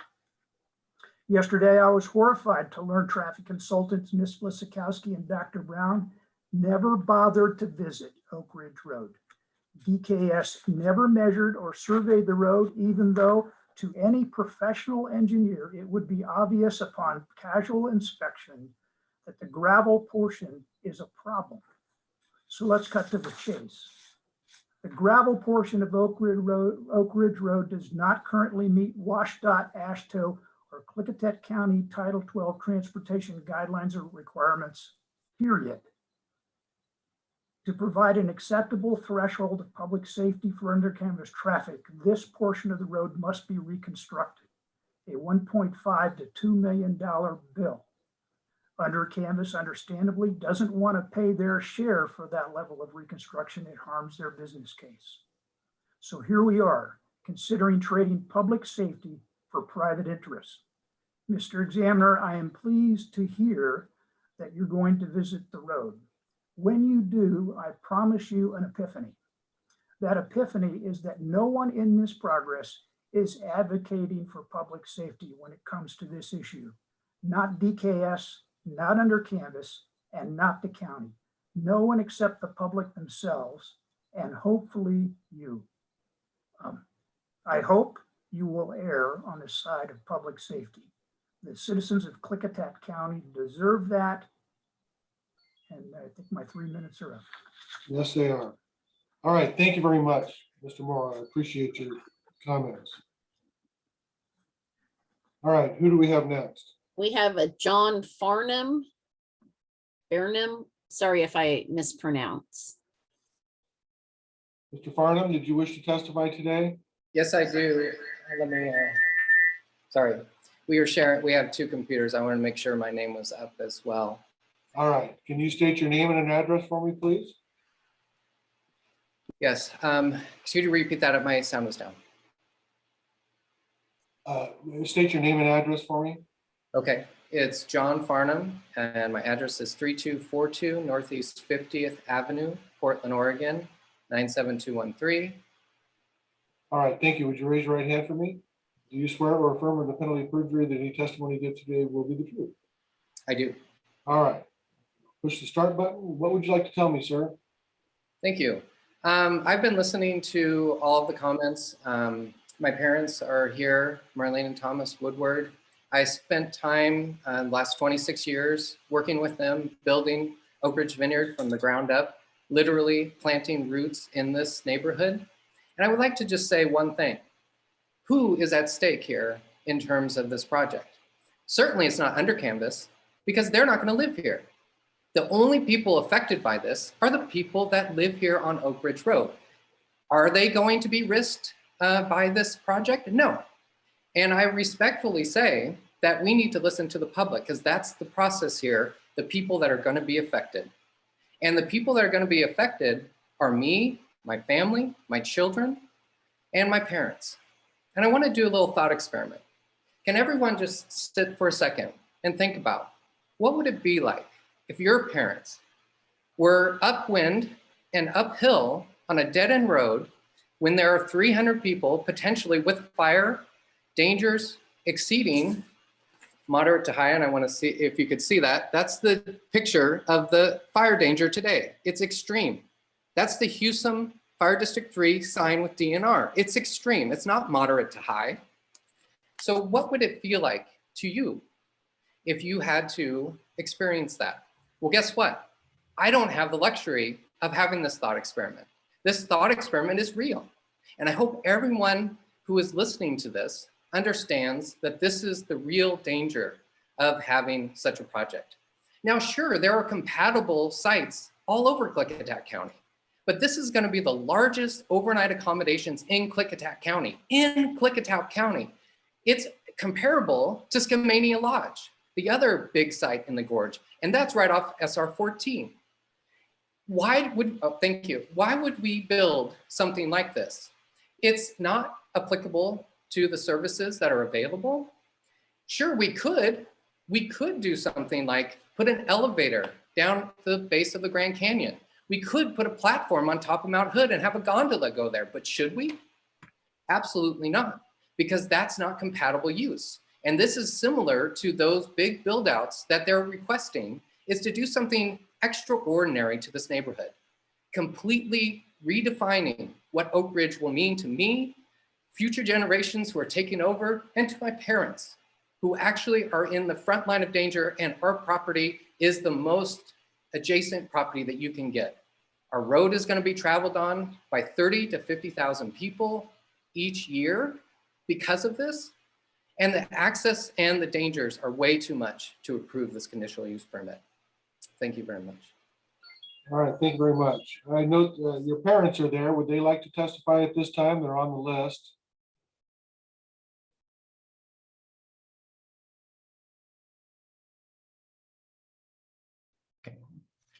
Okay, my name is Marlene Woodward. Oh, sorry. All right, your name and address, please. Yes, my name is Marlene Woodward, and I live at 50 Postgun Road, Hewsum, Washington. All right, would you raise your right hand for me? Do you swear or affirm under penalty of perjury that any testimony you give today will be the truth? I do. All right, thank you very much. And what would you like to tell me? In my opinion, the conditional use permit for this resort development should be denied. The project does not meet the requirements for a conditional use. A public need for the proposed development has not been demonstrated. The proposed use is not suitable for this location, and public facilities and services to serve this use are not adequate. Public need. The argument made by Undercanvas of a public need for the development is that it will increase tourism and in turn tourist income and employment. This is an economic development argument. Currently, the area is used as forest land, farming, and ranching. All of these uses generate income and employment. The business is adjacent and close to the development.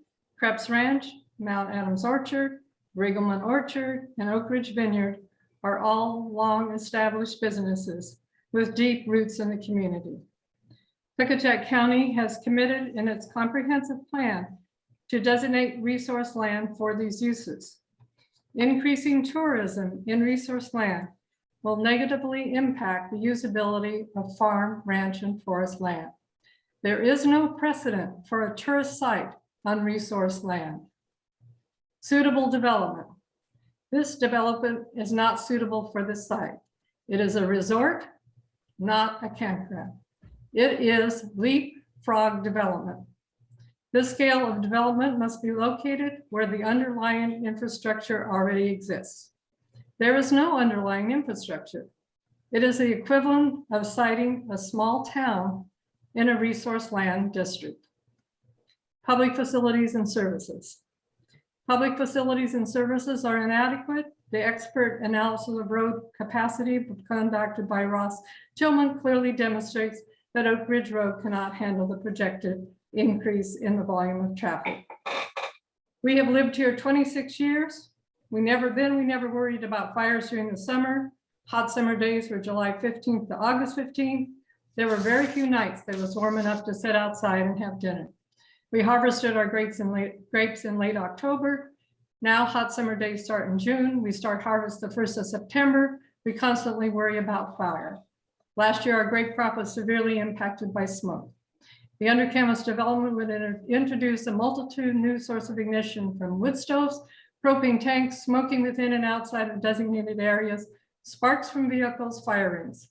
It is inconceivable to me that the county could, in good conscience, knowingly elevate the fire danger in our community and endanger our livelihoods. Thank you. All right, thank you very much. Mr. Woodward, did you want to provide testimony? Yes, please. And your name and address, please? Thomas Woodward, 50 Postman Road, Houston, Washington. All right, Mr. Woodward, also, I'll have you raise your right hand for me. Do Yes. Do you swear or affirm under penalty of perjury that any testimony you give today will be the truth? Yes, I do. All right, thank you very much. Mr. Woodward, what would you like to tell me? I'd like to address various errors, omissions, and misrepresentations in the application filed by Under Canvas, all of which have previously been cited but never corrected. Number one, it is represented on the site map that the owner of the parcel immediately east of the proposed development is Weyerhaeuser doing business as Timberlands, as Columbia Timberlands. This is false. Me, Thomas Woodward, is the owner of this parcel. Two, Under Canvas refers to the access roads leading to the property as Weyerhaeuser easement, whereas in the deed that Weyerhaeuser itself prepared, these access roads are listed as Woodward West Road and Woodward East Road. Three, Under Canvas asserts that electrical power is either readily available on site or is readily available. In fact, the power is approximately half a mile from the proposed development and will be crossing my property. Four, addressing traffic impacts, the county requests information regarding traffic volumes, specifically trucks coming to service this project. Under Canvas has never addressed this issue. There can be no adequate analysis of safety impacts without this information. Propane trucks, firewood trucks, trash trucks, food service trucks, laundry trucks, FedEx and UPS trucks. These impacts are simply ignored. There is also no analysis of the impacts of widening the access roads within the proposed development or along Woodward West Road. Slopes along the access roads are often very steep, frequently greater than 45 degrees, and no engineering has been presented to describe how the public works requirements will be met.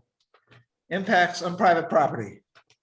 In their rebuttal, Under Canvas makes the assertion that since our house is located over a half a mile from the proposed resort, the development will have no impact on us, our property, or our use of our property. This is disingenuous at best. Our property shares a 1,300-foot border with the proposed development. Some 30 to 50,000 individuals will be crossing our property annually to access this proposed resort. This volume of traffic will have a detrimental impact on our property and will inevitably result in increased litter, trespassing, and fire danger. To pretend otherwise is to have no respect for our rights to enjoy our private property. Access to the proposed resort is inadequate due to the fire dangers. The resort will be accessed by a half-mile-long dead-end road. A town the size of Glenwood, approximately 250 to 300 people, will be expected to evacuate on the singular road while fire trucks are attempting to access the site. This singular access road could also be easily blocked by wildfire. This is a very dangerous situation. Finally, the Under Canvas forestry consultant describes that the proposed development will increase the fire danger from moderate to high. As my son just said, I'd like to point out that the fire danger today, July 30th, as posted by the DNR in Houston, is extreme. With what the forestry consultant is tacitly acknowledging is that if the development is allowed to occur, the threat of wildfire will be increased from extreme to what? Catastrophic. I beg you not to terrorize us with this kind of threat. Thank you. Thank you very much. All right, Ms. Anderson, who's next? Deb Wagner. Ms. Wagner, did you want to provide testimony? Yes, I do, sir. All right, Yes, I do. I'll have you state your name and address for me, please. Okay, my name is Debbie Wagner. I live at 303 Fish Hatchery, Goldendale, Washington, 98620. All right, I'm going to take your word for it. Would you raise your right hand for me? And do you swear or affirm under penalty of perjury that any testimony you give today will be the truth? Yes, I do. All right, thank you. And what would you like to tell me? I oppose the under canvas project. It is not compatible with the surrounding area. It is not the best use of the land. Wood burning stove on site increases the fire danger, and under canvas does not have a fire evacuation plan. One thing that no one has thought about is the high winds in our area. That will spread the fire rapidly to adjoining properties. Please take that into consideration. The lack of an evacuation plan places all local citizens, guests, and workers in danger. No on-site water supply is available to fight a fire. In the event of a fire, the primitive road will not support the traffic exiting or the responding firefighters and equipment. People will be injured or killed. The White Salmon River will be polluted with sewage and stormwater runoff. Our planning director is unqualified to be a SEPA representative. 13,000 gallons per day water usage by this project exceeds the state minimum of 5,000 gallons per day. It is detrimental to the adjacent properties and its citizens. It is not consistent with the Klickitat County Comprehensive Plan. It will displace and kill plants and wildlife and destroy their habitat. The CUP was done in violation of County Code 19.53.110. MD&S was done without finding of facts. This project does nothing to benefit the county or its citizens and should not move forward or be permitted. Thank you very much and have a nice day. All right, thank you very much. Ms. Anderson? And next is Greg Wagner. Mr. Wagner, are you here? Would you like to testify? Yes, sir, I would. All right, sir, I'll have you state your name and address for me for the record. Greg Wagner, 303 Fish Hatchery Road, Goldendale, Washington, 98620. All right, Mr. Wagner, I'll have you raise your right hand for me. And do you swear or affirm under penalty of perjury that any testimony you give today will be the truth? Yes, sir, I do. All right, thank you very much. What would you like to tell me? I oppose the under canvas project for the following reasons. The county failed to follow Klickitat County Code 19.53.110 when establishing the CUP. MDNSs were issued without findings of facts and have been done improperly. Planning director is unqualified to be a SEPA representative and make decisions. Project is not consistent with the proposed and intent of the zoning code. Project is not compatible with the existing and potential uses in the vicinity. The project is detrimental to adjacent properties. Project is not appropriate or compatible in this location. Not consistent with the Klickitat County Comprehensive Plan. Sewage will harm the White Salmon River and pollute land and groundwater. Wood fires at the site will cause wildfires and reduce air quality. Under canvas projects 13,000 gallons of water per day and exceeds the 5,000 gallon maximum allowed by the state. It increases the wildfire danger and places citizens and guests in danger. No fire evacuation plan. In the event of a wildfire, guests will be in a panic mode when they are escaping from the under canvas facility on an unfamiliar road, which will cause accidents, injuries, and possible deaths. This will be compounded should the fire occur at night. Under canvas employees are not trained in fire evacuation or firefighting. The road does not meet the county Title 12 requirements. Oak Ridge Road is a primitive road and unable to handle the additional under canvas traffic. Alcohol impaired guests will increase the danger on the road and in the area. Does not meet the conditional use permit requirements. Fire department is under-equipped and understaffed to fight a major fire in this remote area with access by a primitive road. Currently, they are only able to respond to 50% of their calls. Inadequate water supply at under canvas for fighting fire. Displaces and kills wildlife and destroys habitat. Additional traffic will cause additional accidents and deaths on local road. Klickitat County currently does not have a code compliance officer to oversee this project.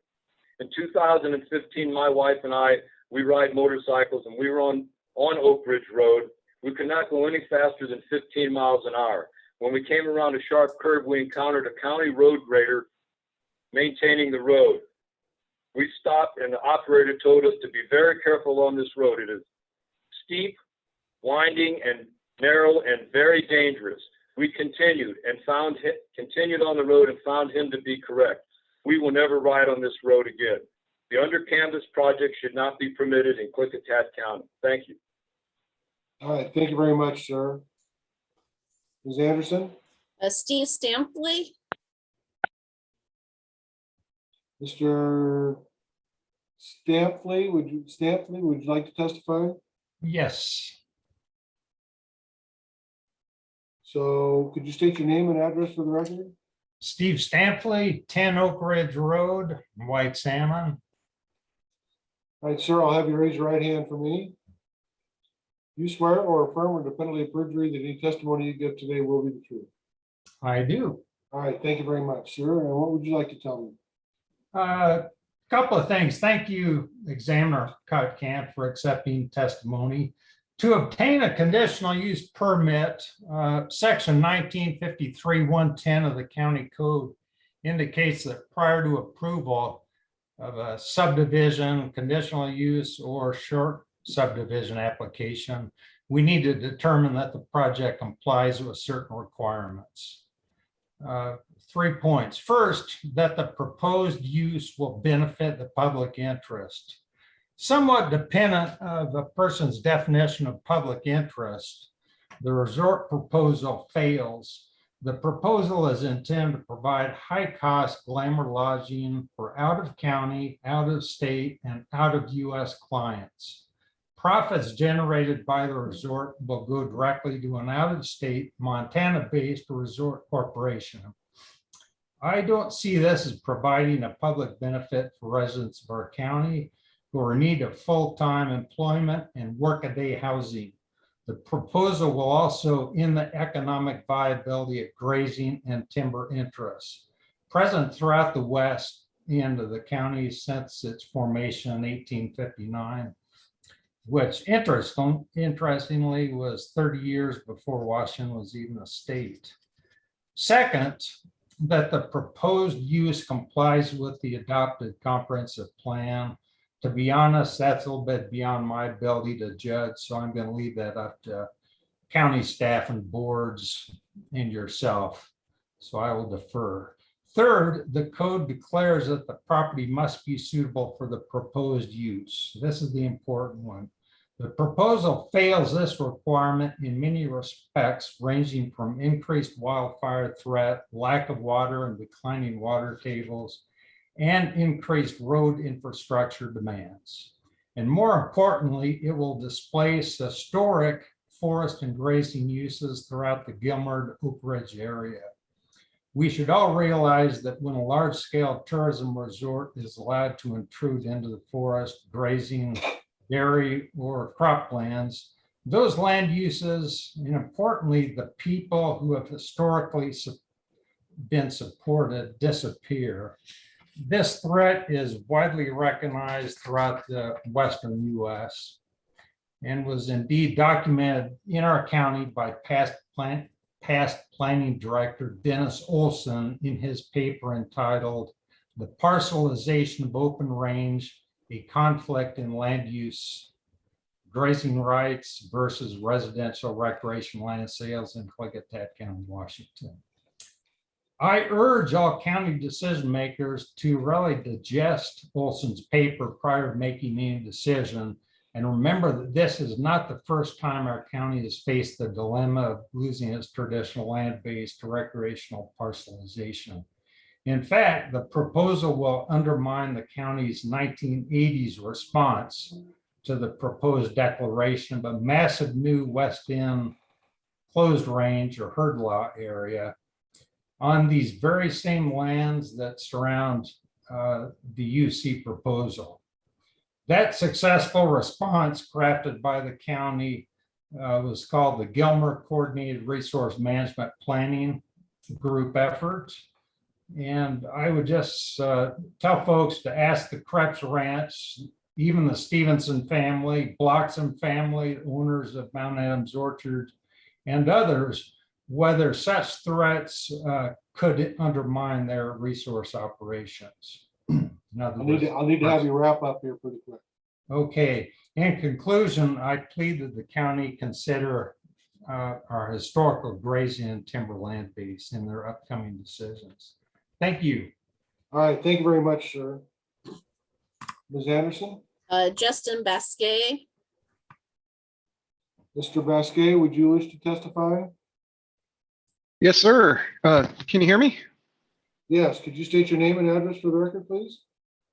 Yeah, Justin Bousquet at 120 Hewsome Street in White Salmon 98672.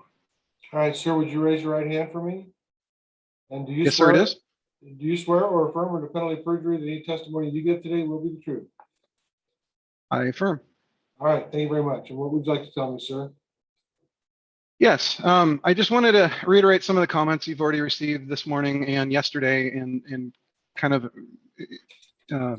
focus a little bit more on, we've already had several fires in the gorge this year. I personally witnessed the fire starting in Rowena on I-84 there, just outside of the Dalles. And it was cited as being 3 separate individual fires caused by humans. It took a significant amount of time for them to get there. And that was directly off of the interstate. I fear how much time it would take them to get up Oak Ridge Road, given the lack of a evacuation plan and the infrastructure accordingly. Also, the fire in Lyle just a few weeks ago was very, very close to our home area here too. And that was due to a visitor in the area setting off a firework, even when explicitly prohibited due to the extreme fire risks already in the area. And it is illogical to assume that UC's additional visitors will be any different than any other visitors to our area.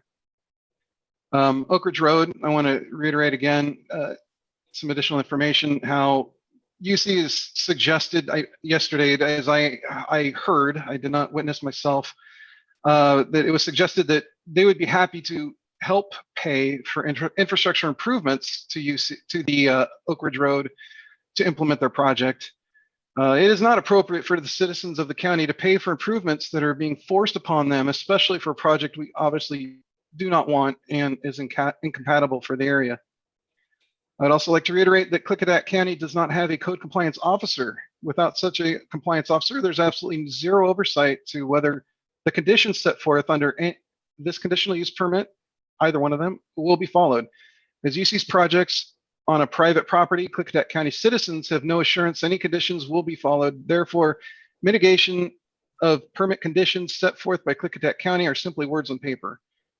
What I alluded in my written comments also that UC has got a history with their following conditions or not. You can read those.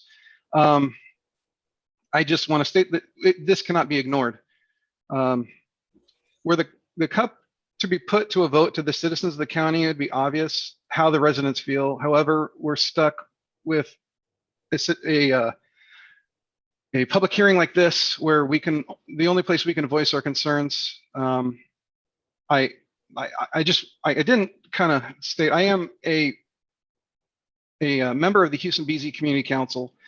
I am not speaking for the council as a whole. I am giving my own comments, and I just want to say that I have talked to lots of people about this project, and I have had less than, I could count on one hand the amount of approvals for this project, and a lot more that are terrified, such as myself, about the dangers that this project brings. I just want to reiterate, it's not suitable. We don't have public facilities. We don't have services. We don't have adequate services that are available for this proposed use. And please just reconsider any permitted use on this project. Thank you. All right, thank you very much, sir. Ms. Anderson, Sherry Basque, Ms. Bousquet, do you want to provide testimony today? Yes, I do. All right, could you state your name and an address for me? Sherry Bosque, 120 Houston Street, White Salmon, 98672. All right, thank you very much. Would you raise your right hand for me? And do you swear or affirm under penalty of perjury that any testimony you give today will be the truth? I do. All right, thank you. And what would you like to tell me? I wanted to first bring up the fact that personally, when I heard about the use under canvas saying that dog leash rules by tourists are always obeyed, this isn't something that I like to talk about. I will personally testify that tourist dogs unleashed are a real problem in our area. We live next door to an Airbnb, and on February 13th, 2021, our 95-pound dog was attacked by a tourist unleashed pit bull that ran onto our property and attacked our dog. $1,700 worth of vet bills and over a month of 3 times a day wound care to get our dog through a life-threatening attack that exposed his jugular vein by a tourist unleashed dog. Dog owners do not always obey leash laws. And now I will go into what I had prepared. Fortunately, UC does have existing resorts to look at how they operate their business. As previously stated, under canvas water usage issues in Glacier, Montana is operating illegally. Dan with Under Canvas did not provide proof that Under Canvas has handled their water usage issues with Montana. Sewage disposal for this proposed Under Canvas development has not been properly addressed to date. There is no data to support that Under Canvas is able to safely discharge thousands of gallons of raw sewage a day in that area without polluting the groundwater and seeping into the National Wild and Scenic White Salmon River. It has also been noted that at the Under Canvas Moab, Utah resort, that raw sewage was bubbling up from the ground. Again, Dan with Under Canvas did not have any proof to back up his statement that raw sewage did not breach the ground. And that, in fact, this Moab sewage bubbling out of the ground was such a problem that the local newspaper wrote an article about this. Today, our fire risk is extreme, as has been noted. What will Under Canvas bring us? Extremely extreme high. Maybe the wildfire risk is somewhat debatable to our fire chief, but I assure you, it is not somewhat debatable to the citizens in this area and our safety. You have 1 minute left. Currently, Under Canvas does not have code compliance officers, as you have heard. It is reckless to approve any conditional use permits at this time with no rules to obey and no oversight. Under Canvas has failed to meet the requirements of Klickitat County Code 19.5311, as you've been told, and local citizens have come forward in large numbers of oppositions. We are the local experts. We would like our voices heard. Our appellant's attorneys have shown without the shadow of a doubt and had proved that Under Canvas is not appropriately cited in this locations. The citizens' voices have not been heard by our county, and now we are in front of you, asking you to hear our voices.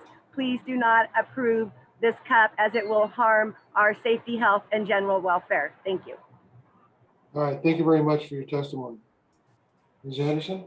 James McGrew or McGraw. Mr. McGrew, do you have any testimony today?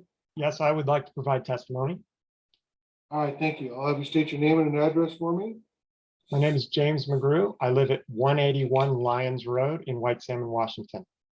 All right, thank you very much. Could you raise your right hand for me? Do you swear or affirm under penalty of perjury that any testimony you give today will be the truth? I do. All right, thank you. Mr. McGrew, what would you like to tell me? Thank you for the opportunity to speak. I live approximately 1 mile from the proposed UC site with my family. We've been here for 8 years. We raise our kids here. Klickitat County is our home. We utilize Oak Ridge Road every day for access to our home and for recreation. I oppose the issuing of this CUP for 2 main reasons: concerns about safety impacts and the precedent this sets for unplanned and incompatible development in Klickitat County. The UC traffic study estimates 45,000 additional trips will be generated on the gravel portion of Oak Ridge Road during 6-month season.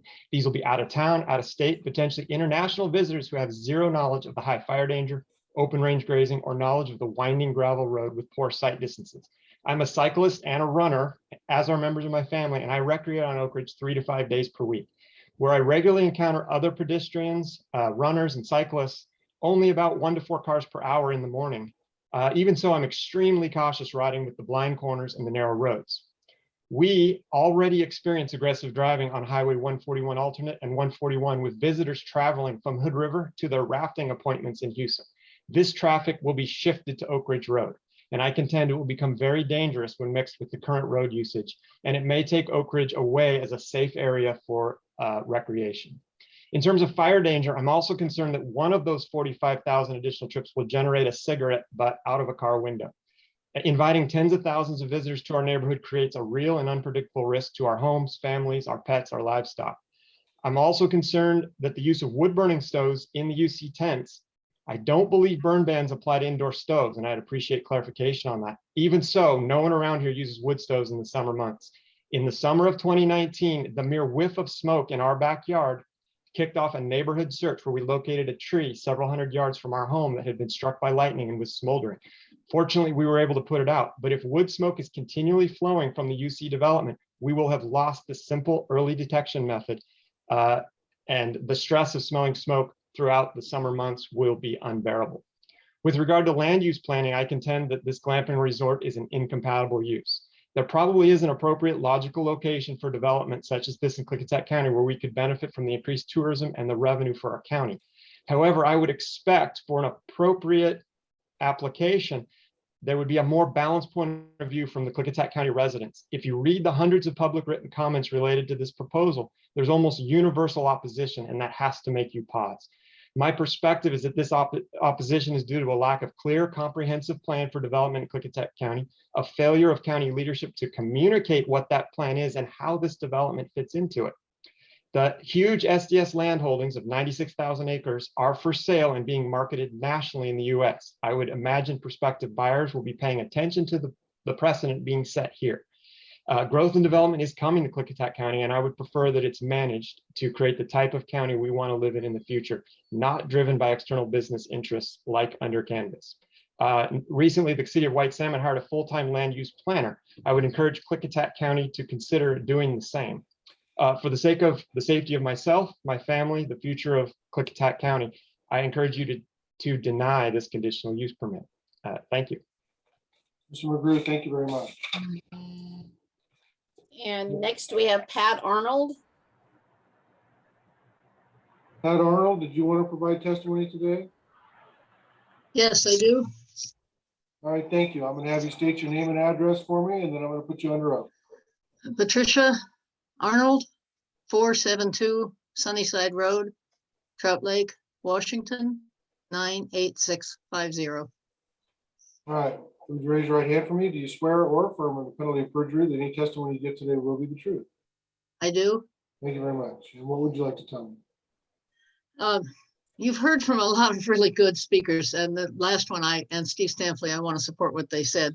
I understand you have to decide based on interpretation of law and code. The attorneys testifying have made it clear that lots of various interpretations are possible. We hope that the public, overwhelming public voice in opposition will have some influence on your sewage and the water issue. Ms. Bosque, you're going to need to mute yourself. Oh my goodness. I'm so sorry. I apologize. All right, Ms. Arnold. Speakers have repeatedly addressed the findings that are required for approval of a conditional use permit. The need, to prove that there's a public need for the proposed use. Under Canvas argues that Klickitat County needs more tourist income. This is opinion, not fact. There may be an opportunity for additional tourist income and tourist related jobs, but it is no way a fact that we need these jobs. We need affordable housing and we need full-time employment with benefits. I don't see any sentiment locally anywhere that we need glamping. The project is not consistent with the adopted comprehensive plan. The parcel is in the resource land district. According to the zoning code, the purposes of this district are to provide land for present and future commercial farm and forest operations and to minimize conflicts between farm and forest practices and various non-farm uses. There's been a lot of testimony about the ways in which the under canvas proposal increases instead of minimizing conflicts with the neighboring farm, ranch, and forest use. The property is not suitable for the proposed use. Again, there's been a lot of testimony. Inadequate road access, a south-facing hot and dry environment, a site full of noxious weeds with inadequate water to address landscaping, inadequate water, more importantly, on site for visitor needs, and negative environmental impacts. The one that concerns us particularly is the western gray squirrel habitat, but there are others. So it's not suitable. The public facilities and services are not adequate. Given the large number of visitors expected on site, adequate public services would include public water system and sewer systems, neither of which are available. Fire and health emergency response will be from Fire District 3 during what is already a busy time for their volunteers with increased recreational and fire activity. Public services also include roads, and this project will certainly overload the intersections in Hewsome and possibly further south on Highway 141. In terms of the recreational vehicle park application, the under canvas proposal does not fit the definitions and requirements of the recreational vehicle park code. Permitted uses in Chapter 2208 include temporary occupancy of campsite by RVs or tents. A tent is a portable shelter. Under canvas is proposing what they call safari-style tents, which are on platforms, and they're certainly not portable shelters. Under canvas will provide large on-site food service operation. They provide furniture. They provide bed linens, which they wash and change on site, and they provide labor-intensive guest service. None of this is anticipated or approved in the RV park code, including units with ensuite bathrooms and wood-burning stoves. It's just not anticipated or described in the RV park code. It's the applicant's responsibility to demonstrate that the proposed project meets the criteria. Under canvas has not done this. On that basis, these two applications should be denied, and I thank you for the opportunity to comment. Thank you very much for coming today. And Is that- next, oh, Go excuse me, ahead. Nope, you're, Chris Wiggins. Chris Wiggins, did you wish to provide testimony today? I think you're muted, Mr. Wiggins. There we go. Yes, please. All right, I'll have you state your name and address for me. Chris Wiggins, 866 Highway 141. All right, would you raise your right hand? Do you swear or affirm under penalty of perjury that any testimony you give today will be the truth? I do. Thank you very much. And sir, what would you like to tell me? As far as our position to date, I'm fairly neutral on this project. I just wanted to comment that we have had the opportunity to experience under canvas site. We thought it from a water conservation, environmental awareness, it was extremely well done. That being said, I do respect the opinion of all my neighbors.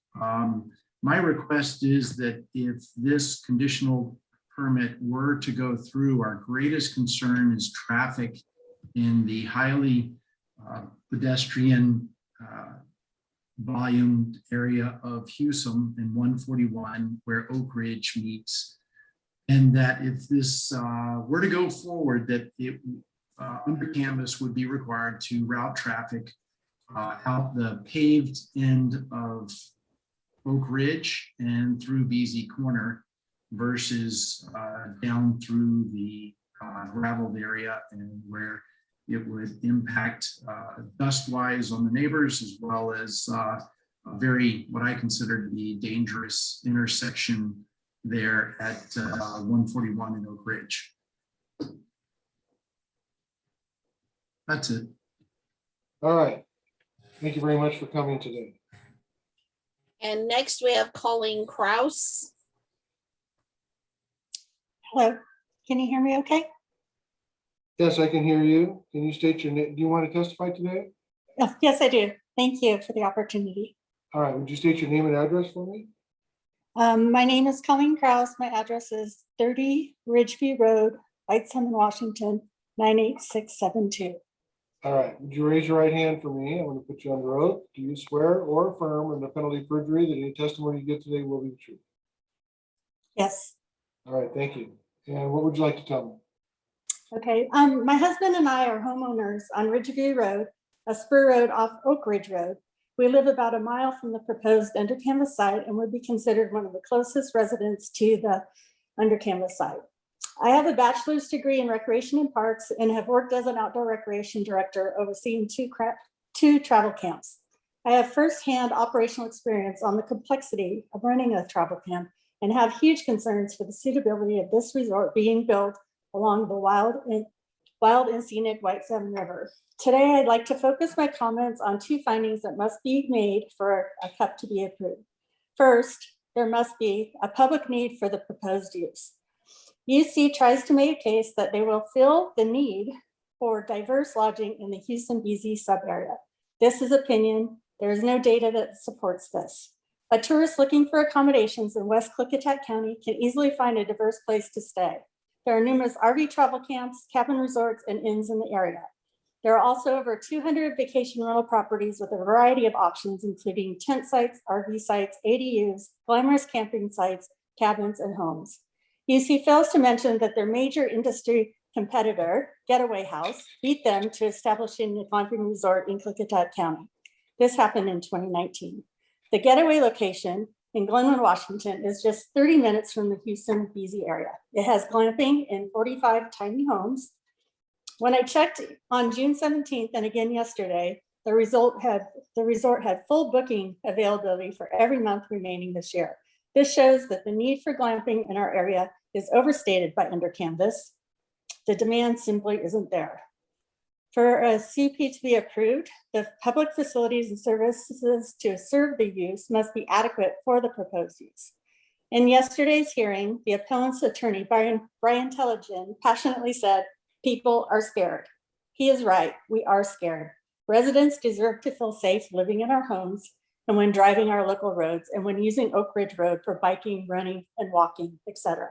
Public facilities to serve the site are not adequate, and it is evident that living so close to the proposed site, my husband and I would experience safety concerns daily. In the event of fire, there's no adequate on-site water, there is no approved evacuation plan, and it is known that Fire District 3 is underserved using a volunteer firefighting force. It is reckless to allow this resort to be built and ask tax-paying residents to accept the risk. My family's safety and welfare will be put in jeopardy. I appreciate the opportunity to publicly voice my concerns today.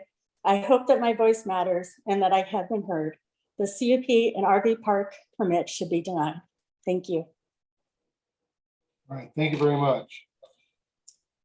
William McWethy. Sorry about the pronunciation. It's McWethy. I'm here. I'm ready to state my name and address. Thank you. Proceed. William Clark McWethy, 6 Laura Lane, Houston, Washington, 98623. I've raised my right hand. You swear or affirm under penalty of perjury that any testimony you give today will be the truth? I do. Thank you very much. Sir, what would you like to tell me? I'm a new resident, only been in the area for 4 years. I bought property and I'm still buying property to assist in wildlife management and forestry management, and for privacy and removal from huge crowds of people. Under canvas has now come in, and right down the street from me, I'm about, whoops, somebody has their mic on. The last speaker, your mic is on. Ms. Krause, could you mute yourself, please? Thank you. Okay, I have the following concerns. As a new person here, I learned about free range, cattle in the middle of Oak Ridge Road, big black ones. It's something that was a real surprise for somebody that's not from the area and could have easily have caused an accident. 25 miles is the posted speed limit on most of Oak Ridge. Very rarely is it followed.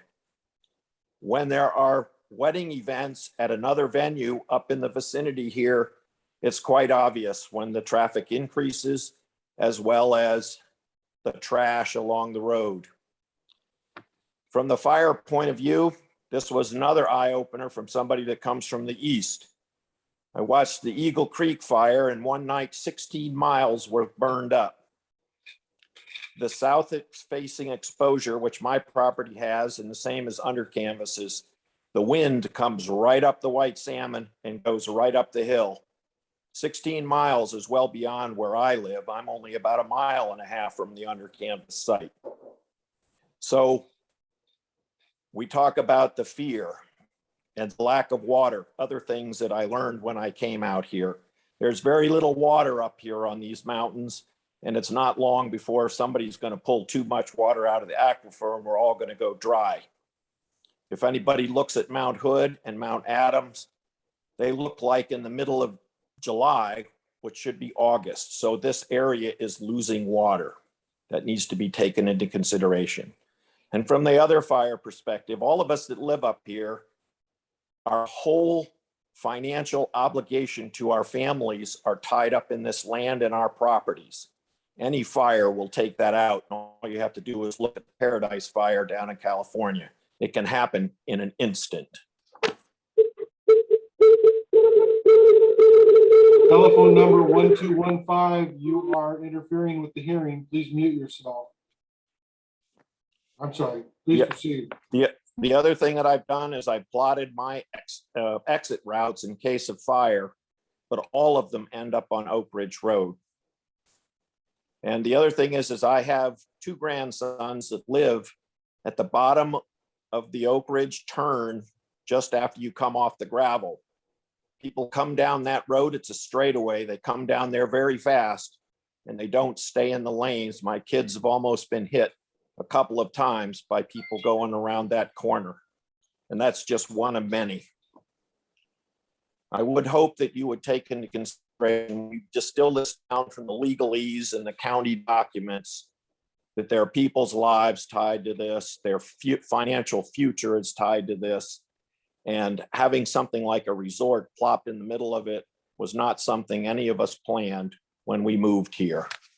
Thank you very much for having the opportunity to comment. Thank you very much, sir. And next, and I do apologize for the pronunciation, Arfi or Arfina Oskin. ARIFE, last name OZKAN. And again, I do apologize. Are you here? I didn't look on my participants list. Is there somebody here with that name that would like to testify? Might be under a telephone number though, that's for sure.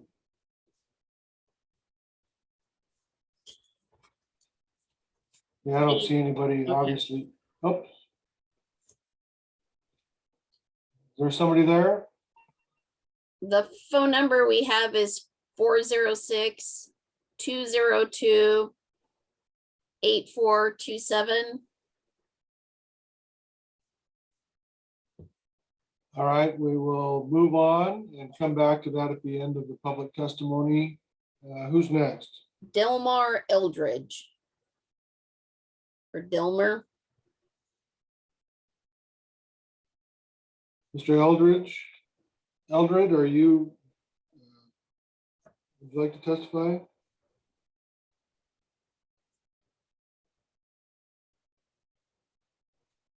Mr. Eldred, if you're here, can you unmute yourself and let us know if you want to testify? So 509-261-0088.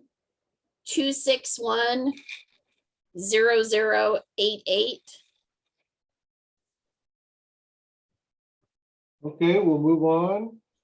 To Dave Thies. David Thies. Mr. Tees, are you here today? Would you like to testify?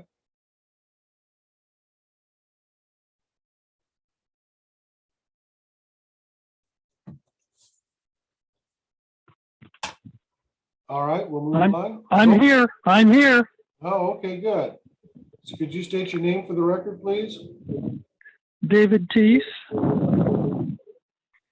I reside at 987 BZ Glenwood Highway, White Salmon, Washington. All right, Mr. Tees, I'm going to have you raise your right hand. Do you swear or affirm or to penalty of perjury that any testimony you give today will be the truth? Yes, I do. All right, thank you. And sir, what would you like to tell me? I am representing Columbia Gorge Audubon Society today. I'd like to start out by saying that this case is not just about under canvas. It is also about the county's legal responsibility to preserve timberland, open range, and agriculture, the three pillars of our rural economy. While Weyerhaeuser was growing trees, they depended on county timberland protection. But now the trees are cut, they are leaving, and they want to maximize profits. This is where the developers come in. They acquire relatively cheap forest land and hope to convert it for high profit. Now is when the county is legally supposed to be and needs to be a strong protector of our rural economy, but they have washed their hands of that responsibility and handed the job off to you. Why? Because the resolution of this case is likely to contradict opponents' overwhelming evidence. The county leaders believe it is politically smart for them to avoid an appearance of responsibility for its outcome. It is unlikely that Under Canvas would risk their money without county reassurances. Further reassurances are provided by a scheduled county hearing in August, lower the speed limit on Oak Ridge Road, and by a recent significant increase in county road crews on this road. Before a decision is rendered, the county is preparing for the increased traffic Under Canvas would bring. A developer has purchased 500 acres of timberland east of the Under Canvas site, and non-logging activities on other nearby logged-off areas suggest pre-development preparations. Developers are watching this hearing, expecting a precedent-setting green light to convert their timberlands to development. In a last-minute decision, Under Canvas has successfully blocked a critical declaration from being presented in this hearing, and now it looks like Under Canvas will try to suppress an opposition appeal in Superior Court by demanding a large bond. Under Canvas doesn't want the facts revealed in Superior Court. Yeah, 1 minute left, sir. Thank you. We believe Under Canvas donation offer of land to the Forest Service is a PR ploy that passes the liability of this cliffside property to a public agency. As previously explained, Under Canvas will have to build a range fence to keep cows out. However, I did not clarify that that fence would divert cows and wildlife onto Oak Ridge Road, greatly increasing the chance of accidents. Neither you nor county leaders face the increased risks this would involve or the expenses resulting from lawsuits. That would fall to accident victims and county taxpayers. All right, thank you very much, sir. And next we have Ellen Forgot.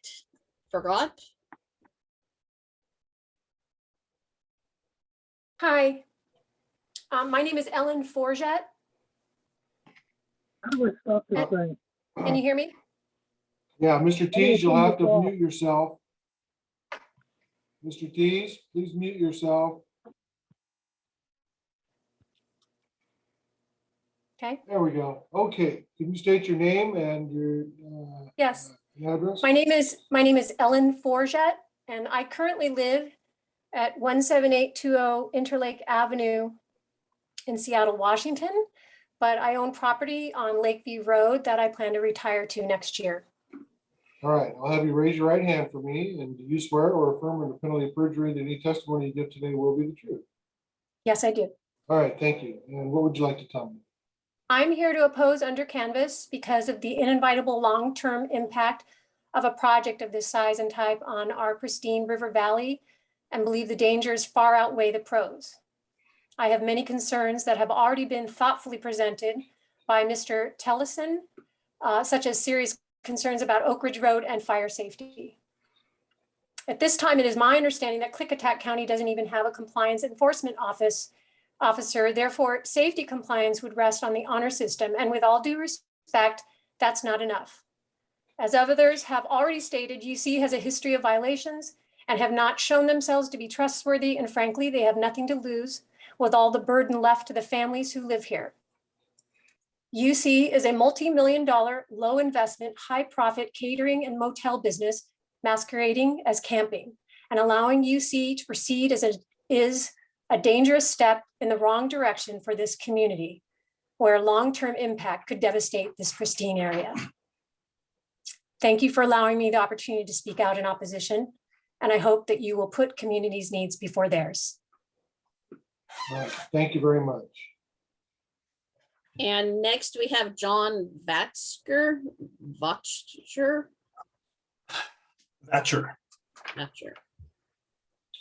Okay, sir, can you state your name for the record?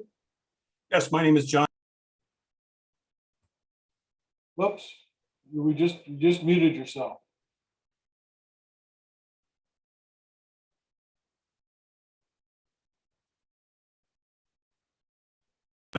There we go.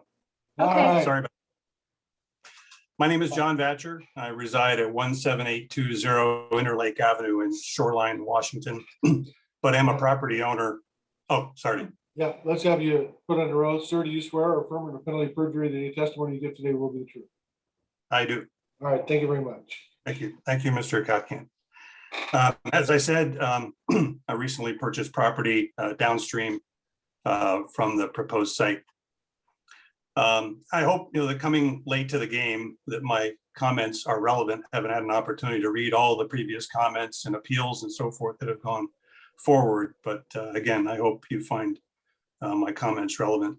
I find it interesting that counsel for the applicant would attempt to box out public comment at the beginning of this comment period. Public comment on environmental issues is important, and its attempt to box it out seems to contradict Ms. Cullen's stated interest in cooperation and community goodwill. Let me move on to my environmental concerns. I'm opposition to under Canvas's conditional use permit without an environmental impact statement or EIS. The sheer number of over 40 mitigation measures listed in the revised MDNS seems to contradict the very definition of non-significance. More to the point, the MDNS did not comply with WAC 197-11-330 because it did not appear to consider the potential indirect long-term impacts of a project of this type and size that could have more than a moderate effect on the environment. It did not appear to consider whether several marginal impacts taken together would result in a significant adverse impact. And because it established a precedent for future actions which could have a significant impact. Under such a precedent, the law of unintended long-term consequences takes over. I feel it is also likely that many mitigation measures would exceed the limits of the county's monitoring and enforcement capabilities. I'm just surprised this morning to learn that the county doesn't even have a compliance officer. And this monitoring and enforcement would have to take place not only during the initial build, but every year when the camp is essentially reconstructed for the season. So in general, it's my opinion that a project of this size and scope requires an extreme level of due diligence, which must include an environmental impact statement, and without an EIS, the CUP should be denied. Thank you, Mr. Kotkamp, for your consideration. All right, thank you very much. I would note for anybody else who's going to testify in the future that most of the testimony by Mr. Vatcher relating to the need is his stated opinion that there needed to be an environmental impact statement. That doesn't have anything to do with the conditional use permit. So when Mr. Casina raised his objection before about any environmental testimony, this was the kind of testimony that would be covered by that objection. So I just reminded everybody that's testifying in the future that we're not looking at the SEPA determination made by the responsible official for Klickitat County. We're looking at whether the project complies or doesn't comply with the conditional use permit and recreational park criteria. So I just want to make that clear. Mr. Vatcher, your testimony is part of the record. So who's next? David Anderson. Again, David Anderson. Mr. Anderson? Yeah, I'm here. Hi, yeah, great. Your name and address, please? David Anderson, 96 Jennings Road, Trout Lake, 98650. All right, sir, would you raise your right hand for me? Do you swear or affirm with the penalty of perjury that the testimony you give today will be the truth? I do. Thank you very much. What would you like to tell me, sir? Thank you for the opportunity to speak.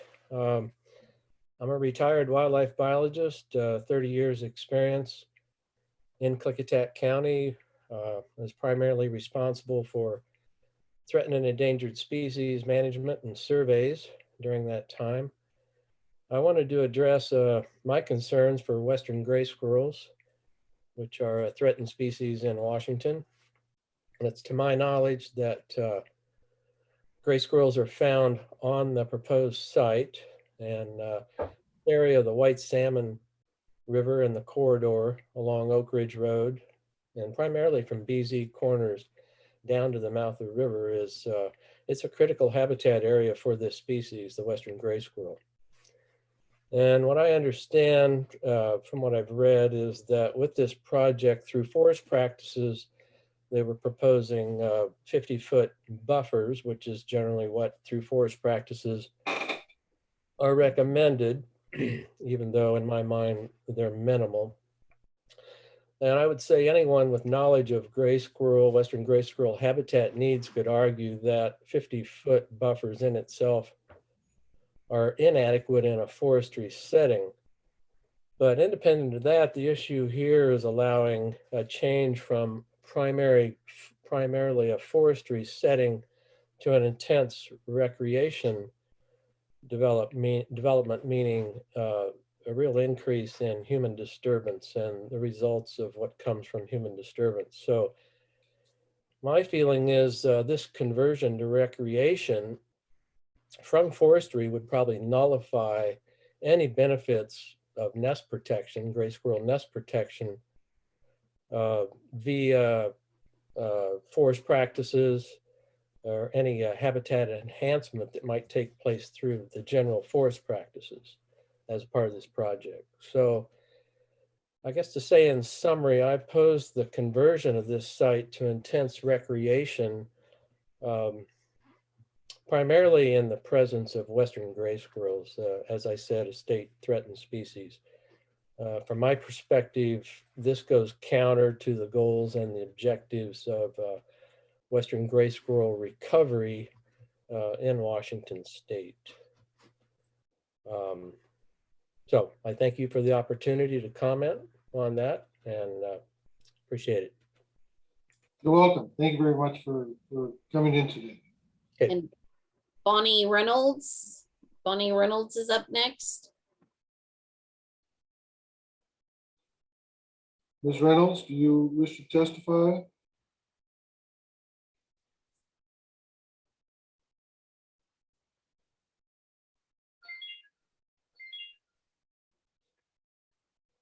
Okay, we'll move on. To Taylor Goforth. Taylor Goforth.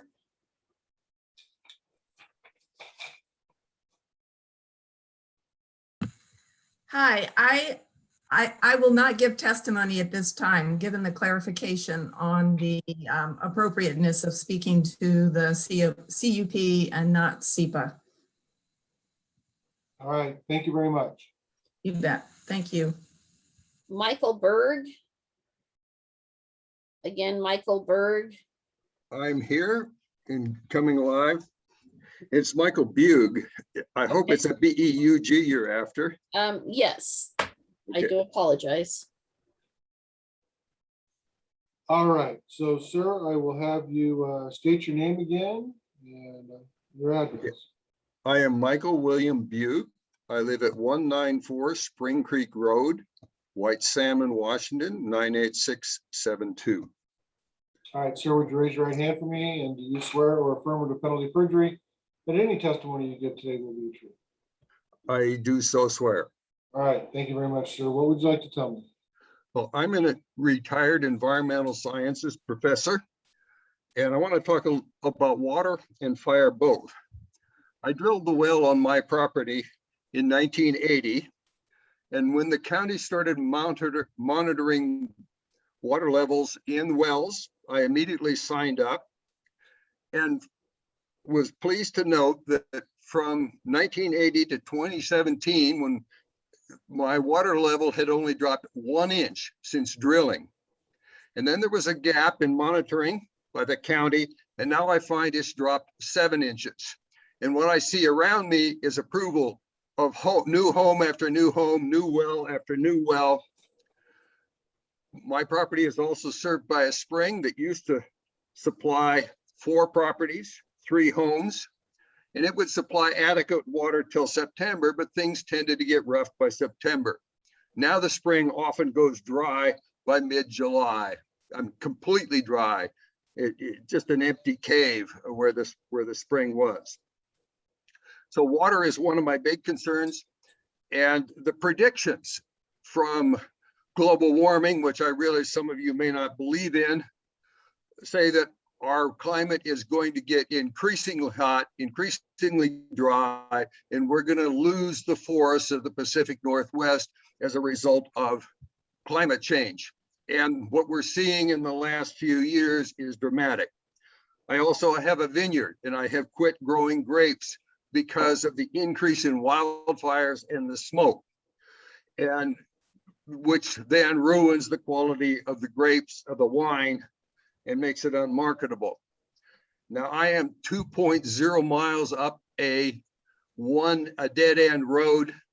And in the case of fire, I really worry how I would get out. I've spent the last 2 weeks preparing my escape bag. I spent thousands of dollars fireproofing this property, and it's become a site that the DNR can use to show people what to do to fireproof their land. But as we run short on water, I'm going to have trouble keeping the green space around my home. And I really am terrified of fire. The fire that we had in the gorge, the Eagle Creek fire, was the first wake-up call. And that was dropping embers all the way onto white salmon. Fortunately, not igniting any fires, but it was igniting fires 12 miles away that the embers carried and then dropped again. Now, I have witnessed 2 fires, forest fires, starting here. One was on Spring Creek Road, just above the Houston Golf Course. Somebody was driving up the road, dragging a chain, and I was sitting eating lunch and wondering why in the heck they were starting a whole series of fire control measures along the road. And really what this car had done, pulling a trailer, had started a whole series of forest fires. Now, fortunately, the wind was blowing away from my house and we did not have to evacuate, but it was a very terrifying moment. And I live terrified every day today of what's going to happen as a result of the fires that we saw that hit in California, in Oregon, and in Washington. This is the new normal. Our historical past is not a guide for what lies ahead. We are going to see heat dome events on a greatly increased scale. This shows up very, very clearly in the models. What is happening now? You can't ascribe any particular event to the global change, but you can prescribe long-term trends, and we are in a disaster. And adding this facility just adds to the crisis. We've heard testimony that just the people to get out of the camp have to drive a half a mile to get out to the road, and then the road itself is inadequate to allow them to escape. I am concerned primarily on the water issue and the fire issue, and that's it. Thank you. All right, thank you very much. Next, we have Dennis White.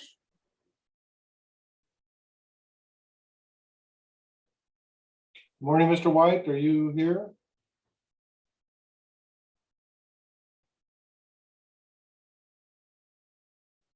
Mr. White, would you like to provide testimony?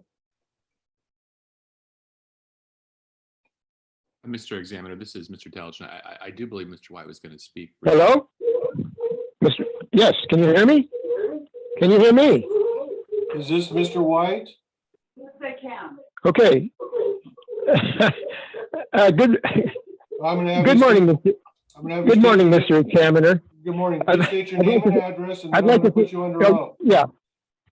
Yes, my hand is, my right hand is up. Your name and And I- address yes. first. Oh, I'm at 367 Oak Ridge Road, White Salmon, Washington, 98672. Thank All right. you. All right, Mr. White, do you swear or affirm under penalty of perjury that any testimony you give today will be the truth? I do. All right, thank you. You have 3 minutes from now. What would you like to tell me? Yeah. Yeah, thank you. Yeah, good morning, Mr. Examiner. I'd like to thank you for conducting what I thought was a fair SEPA hearing yesterday. Given what we've seen from the county and under canvas, yesterday's hearing was reassuring.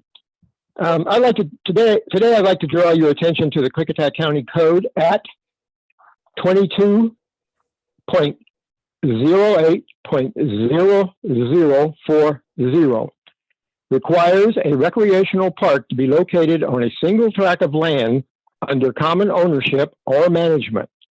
And the application for a recreational park permit must identify the property owners by name and address.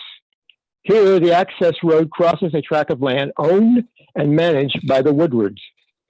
Nor were they identified in the application.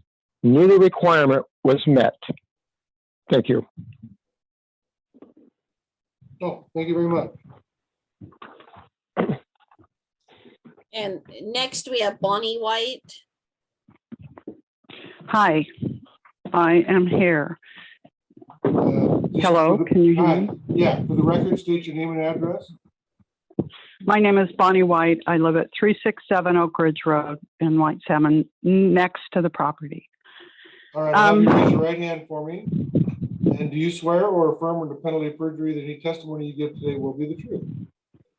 Yes, I do. All right, First, I would like to say that my statement is not intended to pass judgment on the hearing examiner personally. Okay. I believe that under canvas and the commissioners have colluded in this process, in this hearing process, have colluded to create a hearing process that leaves the elected officials and their employees unaccountable to the people who elected them.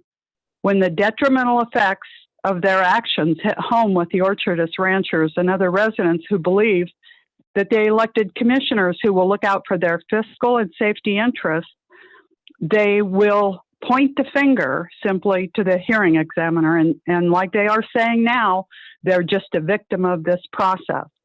I believe this process is unusual and unfair, and I believe it creates a dangerous path for approval for the future of our county. Klickitat County's conditional use process is set out in a brochure posted on the county website and included in the record of this event, of this SEPA process and CUP process. That brochure states a conditional use is intended to provide flexibility in administering county zoning ordinance without compromising the purpose or intent of the county's comprehensive plan. Conditional uses are listed for each zoning district in the county zoning ordinance. A public hearing is scheduled before the County Board of Adjustment. A staff review is prepared. Conditional uses undergo public review in order to offer an opportunity for residents in the area to provide input regarding the proposed use. In order for the Board of Adjustment to approve a CUP, they must find that the proposal is consistent with the comprehensive plan, meets the purpose and intent of the zoning district, is compatible with existing and permitted zoning uses, and conforms to the environmental ordinances. It goes on to explain it explains the intent, the purpose, the authority, the time period, and flexibility allowed. This conditional use process is already applied so broadly that a ski resort is listed as a conditioned use in our zoning district. And now they are trying to use a camping ordinance to condition a resort. In this instance, the entire process being applied here today appears to be invented specifically for the interests of the appellant, with the collusion of the county commissioners and county employees who do not have the expertise or knowledge to do their jobs and are willing to break the rules or apply them in ways to flex their own small power, leaving the burden of responsibility on the taxpayers That has become apparent to me in this process, and I hope that the hearing examiner takes that into account when rendering his decision. I would also say that at the beginning of this hearing, I witnessed under canvas employees willfully mislead the hearings examiner in regards to weddings and wood stoves. They know that nothing in the permit process or nothing they have stated or required by the county or themselves stops guests in general from entering that project for their events. Nothing in that permit, nothing required by the county, nothing stated by them permit or limits their use of wood stoves, including the county burn ban. The county burn ban does not have the power to stop them from using their wood stoves, handling ashes, bringing in wood, or anything else that that they led us to believe was not a problem there. Thank you for your time. All right, thank you.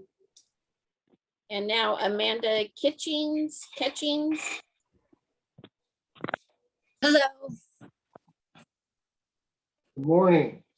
good morning. So My I name will is have- Amanda, There you go. and I live at 104 Fordyce Road in White Salmon, Washington. Just getting your name down here. All right. Do you swear or affirm under penalty of perjury that any testimony you give today will be the truth? I do. All right, thank you. What would you like to tell me? I want to thank my community members for coming out today and being honest. And I hear the quiver in your voice and I feel you. I'm fourth generation in White Salmon. Some of you know me as Amanda Holtman, and I currently live in Houston with my family. The idea of under canvas operating in our rural community immediately brings to mind a number of obvious concerns. I am deeply concerned about the fire hazard with tourists unaware of our dry and forested landscapes. One poor decision amongst thousands of visitors could take it all away.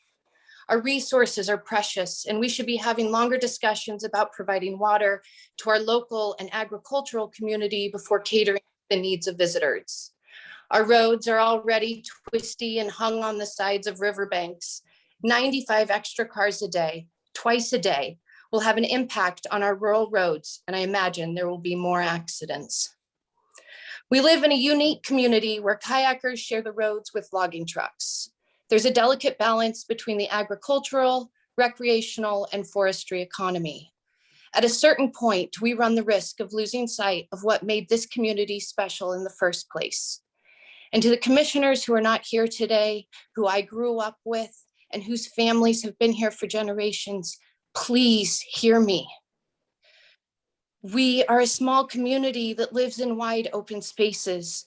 My family, like yours, came here for that sense of freedom and isolation. What sort of precedent does approving under canvas set for our community? Because this will be a precedent-setting event, and it requires consideration for long-term planning. Klickitat County needs a plan in place before companies like Under Canvas want to build out tourist destinations over and over. We understand why people want to live here and visit. It is gorgeous. But what kind of community do we hope to hand down to our children and our grandchildren? Do we hope to have a community where you can live and work, or do you simply want to become a resort town? I am against under canvas, and do not fool yourselves. They don't care about us. They are a corporation with bearded men in suits. Thank you for your time, and thank you, Commissioner, and also Brian Telligan, you are a wise man. All right, thank you very much.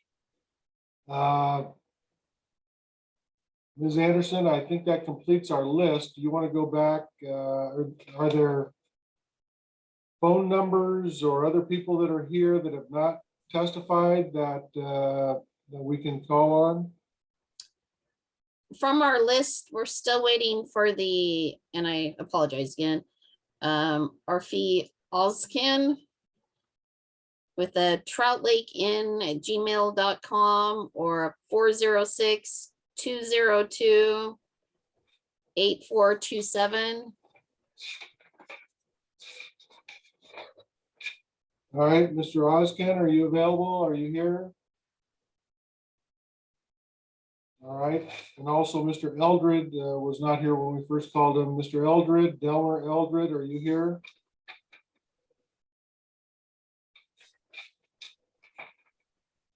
All right, so are there individuals that are? Yes, I'm here. I'm here.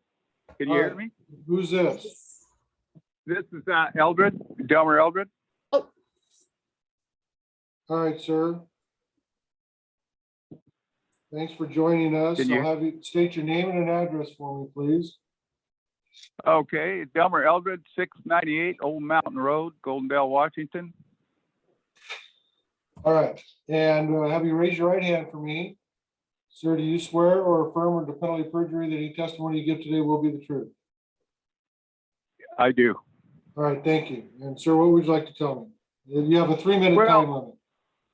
Okay, I just can't see any reasonable way that anybody could affirm this under canvas with the road situation, the water, the sewage. I mean, there's so many concerns that need to be dealt with. And, I mean, it's unbelievable that planning director hasn't even gone down and taken a look at this to see exactly what these people are talking about. But anyway, with the fire danger, the roads, everything, I just can't believe that any reasonable decision would approve the under canvas. And that's basically what I have to say. Okay, well, thank you very much. Ms. Anderson, are there other participants that are either by name or telephone number? You can just start running through the participant list and see if they want to provide any testimony. I'm not aware of any. I guess we can, No, we need to ask. oh, okay. If you want, I can go down through the list that I have. If you'd like to, that would be wonderful. Thank you, All sir. right, Adam and Nancy Filipino, did you want to provide testimony today? If you do, just unmute yourself. If not, we'll move on. Not today, but thank you for the opportunity. All right, you're very welcome. Initials AK, did you wish to provide testimony today?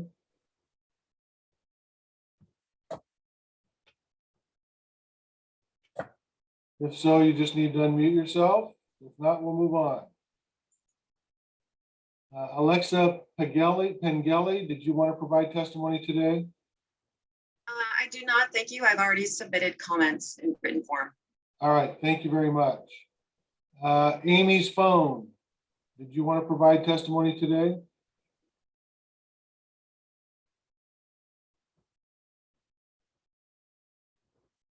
Okay, not hearing anything. Bonnie Reynolds.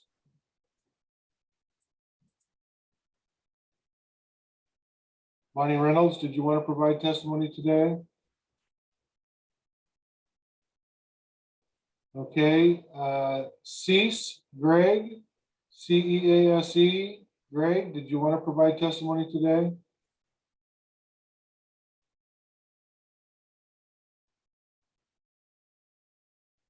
All right, Chris and Gretchen Wiggins, did you wish to provide testimony today?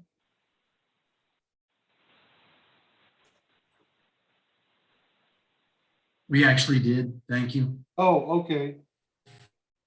All right, yeah, my list is changing here. We had Mr. Anderson, Mr. White, E. Harvey's phone. Did you want to provide testimony today?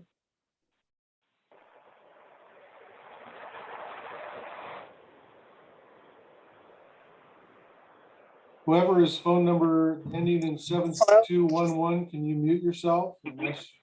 Hello, this is Elaine Harvey. Did you want to provide testimony today?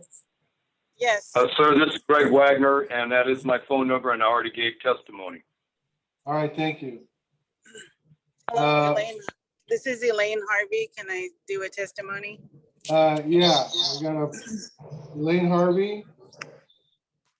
Hi, Elaine Harvey, 435 Hill Road, Goldendale, Washington. I would just like to stay. Well, I gotta put you under oath. Would put your right hand up for me. Do you swear or affirm under penalty of perjury that the testimony you give today will be the truth? Yes. All right, now what would you like to tell me? I would just like to state that I've attended many of the commissioners' meetings over the past 6 months. And I've heard the commissioners repeatedly make statements to us saying, trust the process, trust the cut process. Well, this is a cut process happening right now. And the county does not even have a shoreline master plan and a critical ordinance plan finalized like they should have.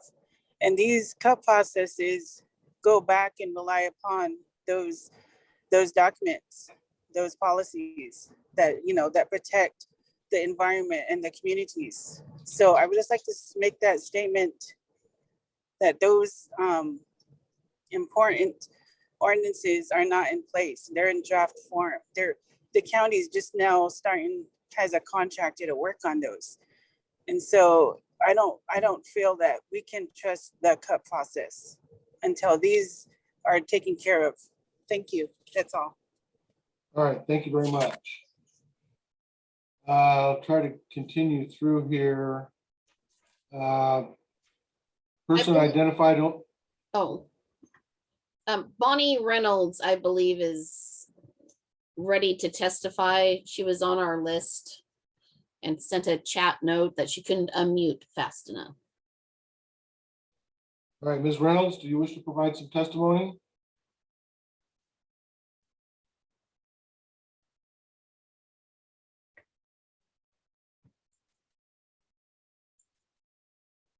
Bonnie Reynolds, would you like to testify?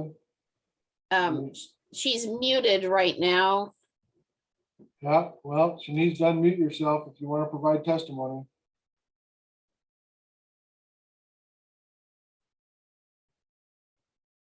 All right, we're going to move on. Person identified only as iPhone on our participants list. Would you like to provide testimony?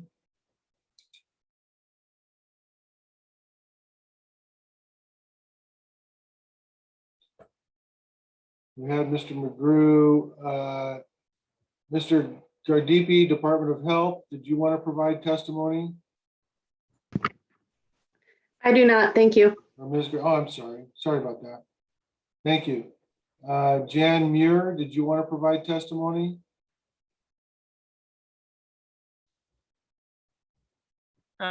Yes, I'd like to say something. All right, I'll have you state your name and address, and then I'm going to put you under oath. Jan Muir, 191 Oak Ridge Road. All right. Do you swear or affirm under penalty of perjury that any testimony you give today will be the truth? Yes, I do. All right, thank you. And what would you like to tell me? Well, I'm a local resident. I live on Oak Ridge Road. I do use the road for walking. My neighbors use the road for running. We don't have a shoulder on this road, and it's very dangerous. I hate to think of how many more cars and how much more danger we'll be in once we have cars on a road. We're concerned about fire. Essentially, a lot of people have made the statements, and I think they've spoken eloquently for people who are afraid of fire in this area. I worry about the lack of planning for our county. We don't seem to have any kind of land use design, which really needs to happen. Things are changing here, and we all recognize that. We need to have a plan for that. I don't think things should just be put into effect because of economics. I think there's lots of things that we need to think about. So thank you for hearing me. All right, thank you very much. Is Ms. Reynolds ready to unmute yourself?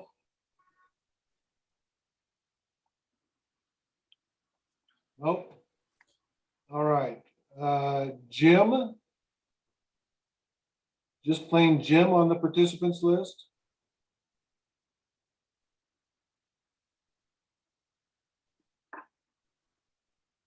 There was a chat just brought up that Mr. Oskin is on somewhere in the system now. Yes. Do you hear me? Oh, It's Miss Oskin. oh, okay. All right, can you state your name and address for the record? My name is Arifa Oskan. I live at 17 Gula Road in Trout Lake, Washington. Well, that's different than we have on my list. So can you spell your first name for me? Arife And your last name? Ozkan. All right, could you raise your right hand for me? I'm going to put you under oath. Do you swear or affirm under the penalty of perjury that any testimony you give today will be the truth? I swear, yes. All right, what would you like to tell me? So I've lived in Trout Lake for 26 years. I'm a business owner, and I've heard of your the plan for this glam camp, and I am standing opposed to any such development in the Houston area. And first, I support what the Krebs Ranch put out as far as their loss and concerns to their loss of cattle and their fire, their concerns about fire. I was a stupid young person, an ignorant person that came out here as in 1995, and I can attest that I was camping in that area, and I started a small forest fire through my negligence and mostly my ignorance, and only by sheer luck and a pool of a bunch of people that came to my help was we able to put that little fire out. And then DNR was called, and I left. I was camping in that area, and it's what we're gonna have coming up into this area. We already have enough. We have quite a number of out-of-towners, people in a rush, people in a hurry to get up to this area to have whatever thrill and fun they want to have. But we don't have the education set up. We don't have the enforcement. We don't have the infrastructure to educate and deal with this large influx of people who are coming to seek their adventures out into the wilderness. And I'm concerned for the fire danger. I'm concerned about people rushing up that road and getting up there as fast as they can and colliding with not only rangeland cattle, but also with deer, the skunks, everything that lives along that corridor. And Okay, your time's about up. I'll need to have you wrap it up. that's fine. I'm opposed to it unless you can say, hey, we have an infrastructure set up. I don't know how it could, whatever. Anyway, that's what I have to say. I'm opposed, and I don't see how it benefits me as a business person or any of the community and the people that live here who have a vested interest in protecting their land and their property and their belongings from negligence of just pure ignorance. Thank you. All right, thank you very much. We'll go back to the list. Hello. Hello. Hello. This is Bonnie Reynolds. Could I speak? Yes. Okay. Have you state your address, and then I'm going to swear you in as a witness. Thank you so much. Okay, Bonnie Reynolds. My address is 37 Greenwood Road, Trout Lake, Washington, 98650. All right, now have you raise your right hand? Do you swear or affirm under penalty of perjury that any testimony you give today will be the truth? Yes, I will. All right, thank you. Now, what would you like to tell me? You have 3 minutes. Okay, so July 29th was Earth Overshot Day, the day in which in any given year when it's determined that humanity's demand for ecology resources in that year exceed what the Earth can regenerate in that year. That's a sobering thought. At the same time, our county is seriously exposing its relatively pristine environment and its rural community to a distant Montana entrepreneur and their multi-million-dollar company who will be unaffected by the destruction of our culture here in Klickitat County and our environment. That damage is not compensated for in any particular advantage to us. It's not for food production. It's not for forest industry. It's not for education. It is not paying, it will not produce jobs that people can actually live on, the health and well-being of our county residents, but for the profit of the nation's premier upscale camping experience providers under canvas. That's who benefits, not us. We, the taxpayers of Klickitat County, will be paying for road improvement for access to the camp, increased fire protection, and fire suppression, costs related to providing palatable water and sewage disposal, likely costs if and of above are inadequate and lead to injury or destruction. I make note, and it's been made note before, and I so appreciate the testimony of everybody who's spoken. Most forest fires are started by people. We understand that the camp staff will be monitoring for smokers and the possibility of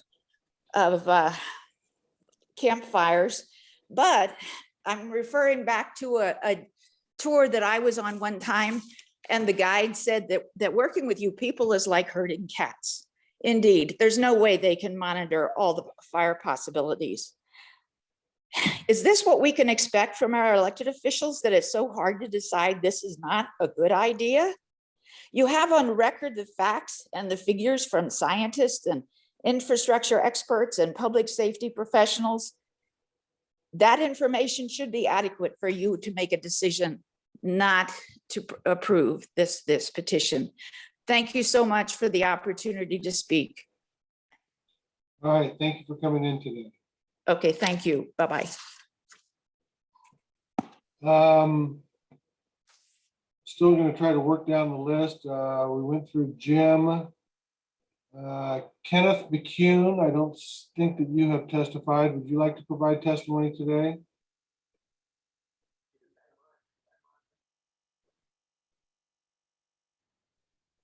Okay, not hearing anything. Lloyd Olson, would you like to provide testimony today?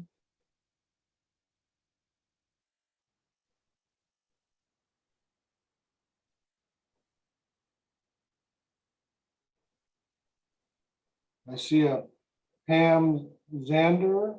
I don't know if you're a member of the public. Would you like to provide testimony today? No, thank you. Thank you. We've gone through, there's a T, just a letter T. Did you want to provide testimony today?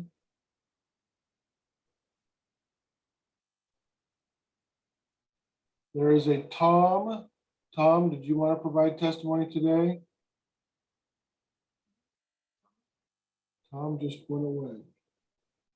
We have the Woodwards, we have that one. I'll go through some telephone numbers. You may have already testified.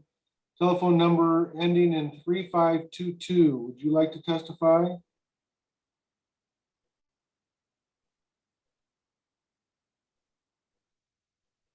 Telephone number ending in 5865. Would you like to testify today? Yes, I would. All right, and can you please tell me your name? Roseal Dimick. How do you spell your? Road, Okay, how do you spell your first name? Rocel.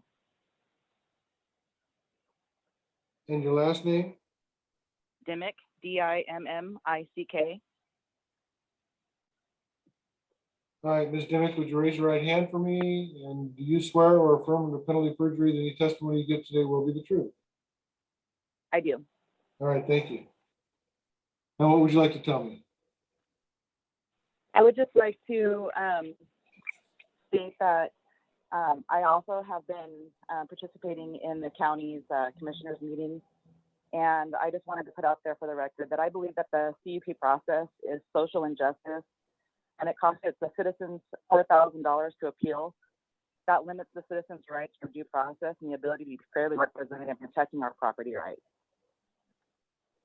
And I also want to be the voice for the White Salmon River. And I hope that all of the representatives will take that into consideration in protecting that river. Thank you. All right, thank you very much.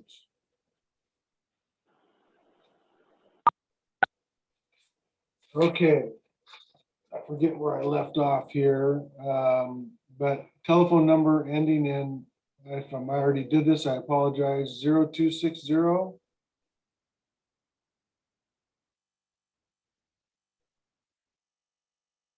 You want to testify, you can unmute yourself. Telephone number ending, I think I already did this, but 3522, would you like to testify?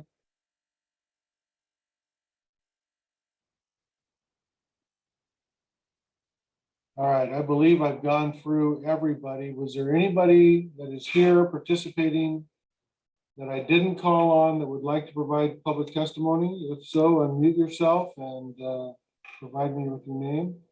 I would like to. All right, your name and address, please. Karen Hadley, 96 Jennings Road, Trout Lake, Washington, 98650. All right, just a second, please.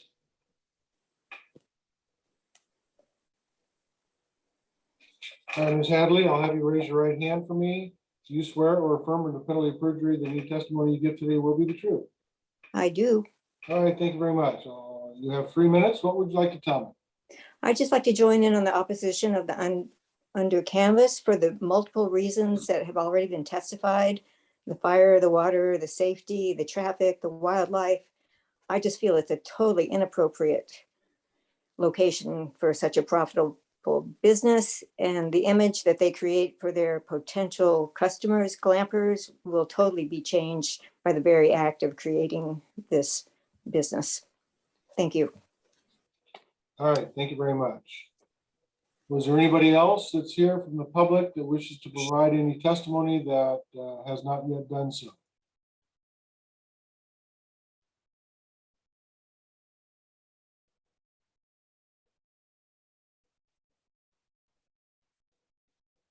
Okay, so hearing none, what I'm going to do is I'm going to take my lunch break, until 1 p.m. I'll reconvene at 1 p.m. I will once again ask if there's any member of the public that wishes to testify. If somebody signs in late, and then we will turn it over to the applicant for their final presentation. So we'll stop recording now. We're going to take a lunch break and reconvene at 1 p.m. Thank you very much.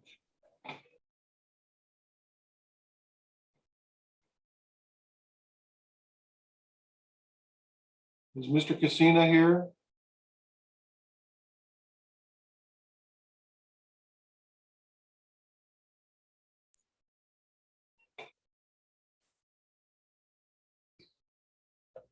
He's on, Mr. Examiner. I can see him on my screen. Oh, okay. Thank you very much. I don't. There he is. Okay.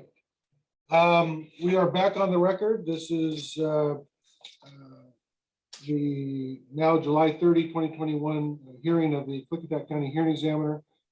We've just returned from a lunch break. We're considering CUP 2020-13 and a recreational park request RV 2020-01. We have gone through all the public that were available before we took the lunch break. I'll say right now, is there anybody who hasn't testified from the public that wishes to testify now? If you'd like to, I need to have you unmute yourself and state your name.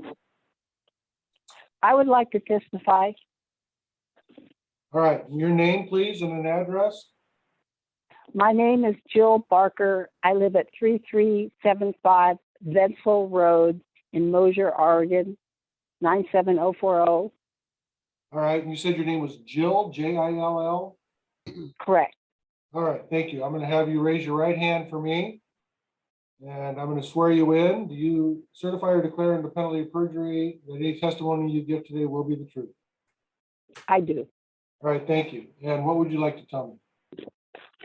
I'm talking to you today to oppose the Under Canvas project for many reasons. It is extremely irresponsible and dangerous to allow development of any new human activity, especially a campground in an extreme fire risk, high wind area, in an unusually parched habitat, in peak fire season, in an unprecedented drought, with more and more record-breaking heat waves during a climate crisis.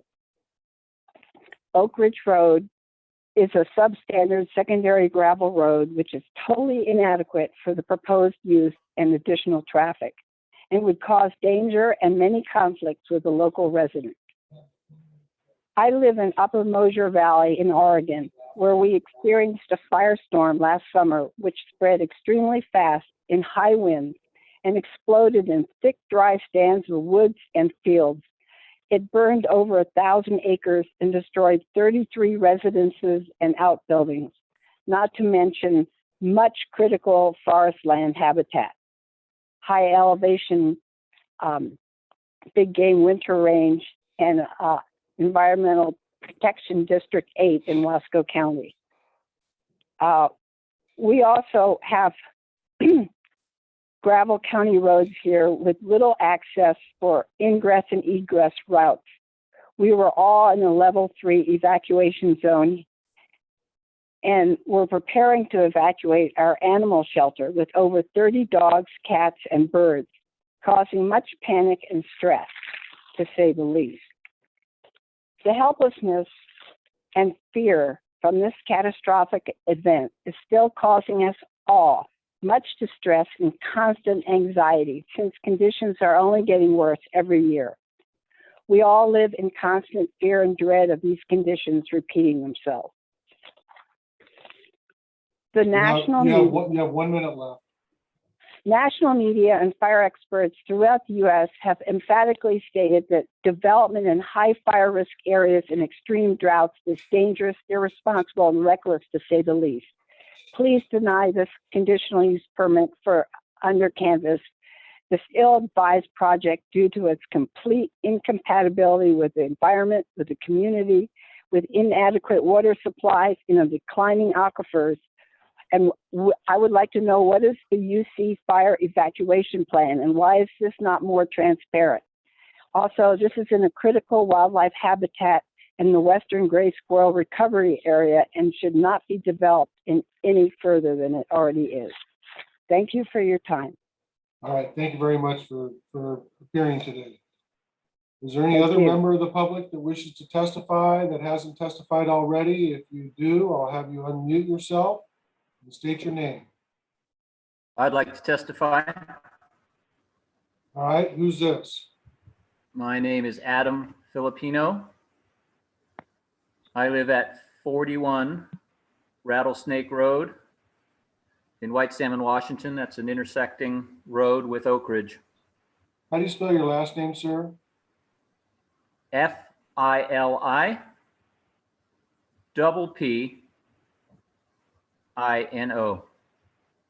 All right, Mr. Filipino, I'll have you raise your right hand for me. Sir, do you swear or affirm under penalty of perjury that any testimony you give today will be the truth? I do. All right, thank you. You have 3 minutes. What would you like to tell me?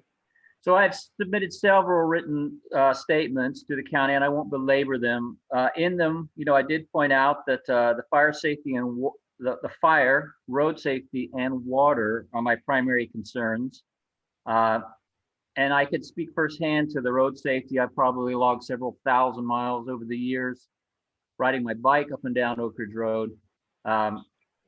But without belaboring them, the simple summary is that I do not believe the applicant has addressed these concerns or accurately represented their project's impact relative to them. So standing back from this, I want to make a point that I haven't heard made yet. I'm a big advocate of property rights, but there are limits. And those limits for our county are managed through zoning. This is currently resource land, that's the zoning. And if someone wants to do something different with it, they make application for a conditional use, right? An exception to the existing zoning. And under that, they have to demonstrate that there will not be adverse effects and that it's compatible with the surrounding properties. I don't see that Under Canvas has demonstrated that that will be the case. There's an initial requirement, and that's that they meet state environmental protection regulations. And likewise, a number of concerns have been raised, and I do not see evidence that the mitigations will be adequate or that they'll even be introduced as mitigations. So simply put, to change the zoning, there's a process, and I don't see that the process has demonstrated the applicant can meet the criteria. Now, throughout this whole thing, the county has demonstrated a bias towards the applicant. And presumably this is motivated by profit or the potential for economic growth. But I want to underscore a point here that I think is key, and that is that the commissioners are elected to represent their constituents. Those constituents are the people in the immediate vicinity of that project, which I am one. Primarily, those are the prime constituents. Those are the key stakeholders.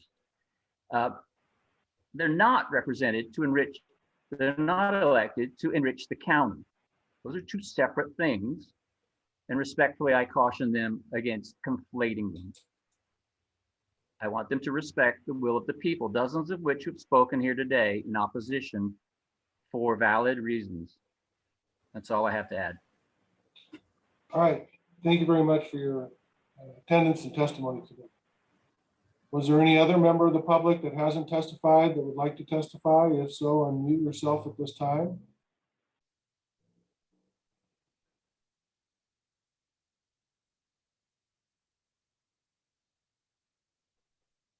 Okay, this is the last call, then we're going to close public testimony. Anybody else wish to testify that hasn't already?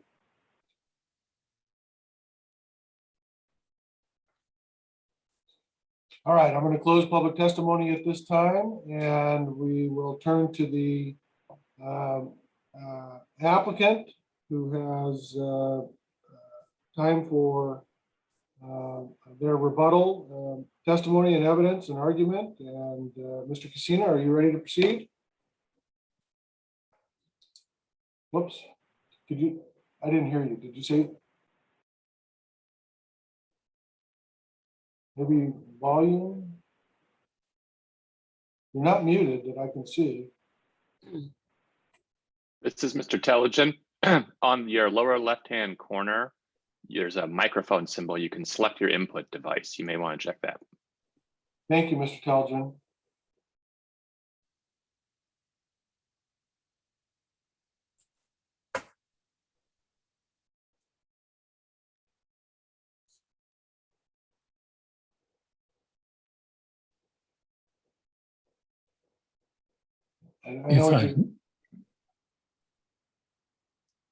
If I may, Jim, you may want to actually dial back or call back in.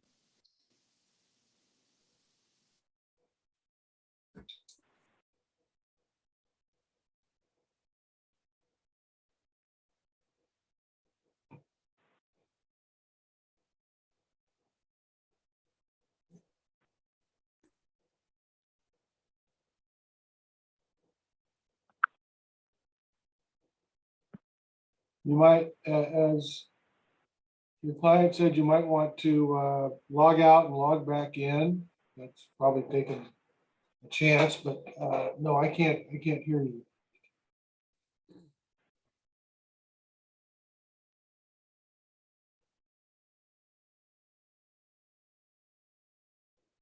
Thank you for your patience. We sometimes have these technical difficulties across the board. It does happen across the board. That's not a problem.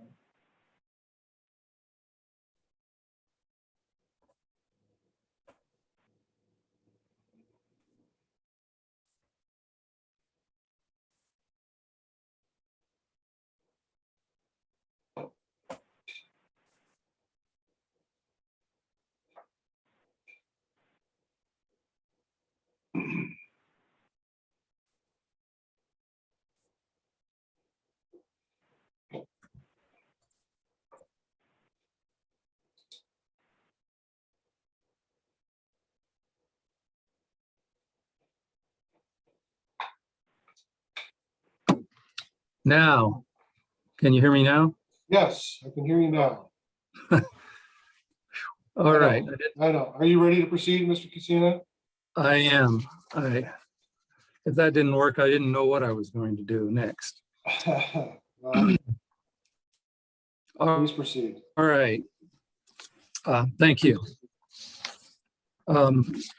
First of all, as a sort of an opening statement, it's clear that there are a number of people, number of citizens who don't want a campground in this area. There are many understandably concerned members of the public, concerned about safety issues, concerned about fire issues. And I understand why. And I understand why. I can assure you that Dan McBrady and Caitlin Cullen understand concerns. But this is a private property.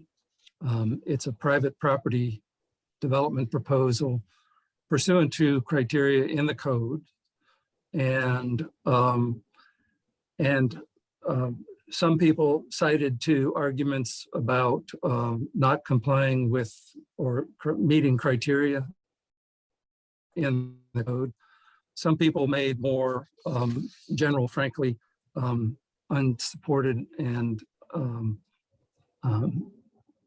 improper accusations of things like, without pointing at any particular person, things like breaking the rules, not using more water, or not managing their other campgrounds in accordance with the conditions and the legal requirements of the places where those are. A lot of those statements were based on opinions rather than pointing to code criteria. And that's upsetting. It's upsetting to under canvas officers, and it's upsetting to me because it isn't true. It isn't true that the county has favored under canvas. In fact, it's been a very hard road to go so far, over about a year and a half. But the code criteria on some suitability and compatibility need to be what determines whether or not a campground is suitable or compatible in this area. And of course, the environmental considerations were debated and evaluated exhaustively yesterday, and you'll eventually make a decision on the SEPA appeal. But excuse me, on the question of suitability and compatibility, the under canvas campground, any conditional use permit for that matter, has to be judged to be suitable for the land use and the location. But suitability can't mean only suitability to the neighborhood or to the people that live near it. It has to be a more objective evaluation. And that's all under canvas asks you to do, of course, and as hearing examiner, that's your responsibility. If the judgment about suitability or compatibility were to depend on approval of nearby property owners, that would be a bar that would be impossible for a developer to get over. The judgment can't depend on that, or it would just be an arbitrary decision. It needs to be based on code criteria. Suitability and compatibility, in my judgment, of a campground on this property is really already established at some threshold level by the fact that the wording of the resource land zone states that camping clubs are a named primary conditional use. And so we believe, of course, that a campground is suitable. I think it's very suitable. I've lived here for 17 years, not as long as a lot of people, but I know the area. And I know the activities that take place in the White Salmon Valley, recreational activities. Mr. Examiner, if Mr. Casino is replying to the testimony about his own experiences, he should be sworn in as a witness. He's not sworn in. Thank you, Mr. Tellegen. I'm not taking this as any evidence. If Mr. Casino wishes to be sworn in, he can ask to do so, but any facts presented that are not in the evidence are not considered by the hearing examiner. Okay, fair enough. I'm not attempting to testify. So on the accusations that there have been or could be improper things, that's just not true. And there has been similar kinds of mischief committed by unnamed persons, unknown persons who, for example, sent a comment letter to the Klickitat County, to the planning director regarding an alleged opposition by one District 3 fire commissioner, an email that alleged that this person was opposed to the Under Canvas project.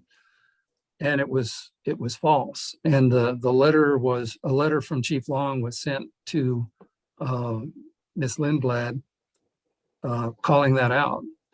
And that letter is in the record. It's Bates numbers C1200, sorry, C12088 and 12089, where the fire chief and the fire district commissioner said that was a false statement. It was a false email. So the point is this has gone both ways and against under canvas. Now on the question, the arguments that Mr. Tellegen made about the road, revisiting yesterday's argument and debate on the condition and the safety conditions and the suitability of Oak Ridge Road.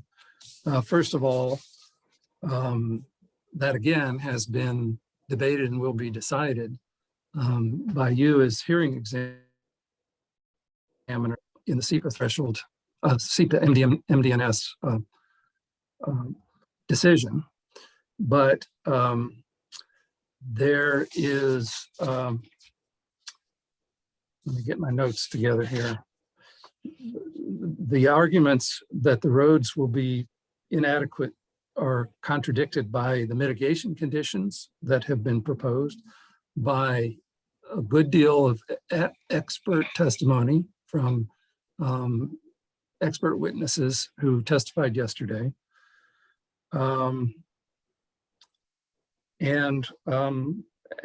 As we've pointed out, the Under Canvas expects to and will participate in bringing Oak Ridge Road up to Title 12 standards under the county code.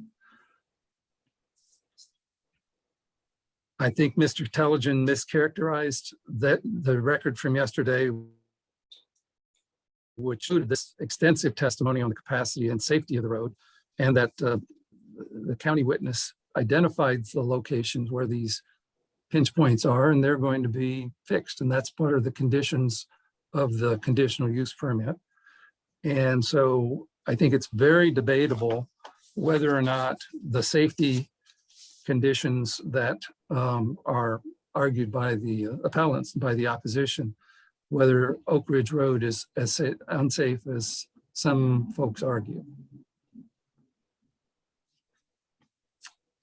Next, on the question about the fire evacuation plan, as I understood Mr. Tellegen's argument this morning, it was that there's a fire evacuation plan and he didn't know about it. or that it's not in the record yet. Well, the fact is that there's a condition 30 in the conditions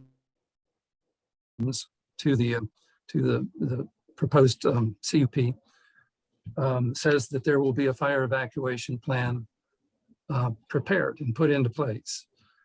And all that's been done up to this point, as I understand it, is that a fire evacuation plan has been prepared in draft form by Undercanvas and its consultants, and been submitted to the fire chief. But it's still in draft form. And it's in draft form partly because the process of approval of the conditional use permit isn't complete yet. And so it may, depending on whether there's approval and if what the terms of the approval are, it may necessitate further changes. And I believe, if I'm not mistaken, that Chief Long, in his testimony yesterday, spoke to it, and that he believes it's more comprehensive than the Glacier National Park, at least as comprehensive, if not more, Glacier National Park Undercanvas campsite. So Undercanvas is just doing basically advance work on what they were told to do, and the conditions were outlined in the staff report, and they were responding and being ahead of the game on that particular matter.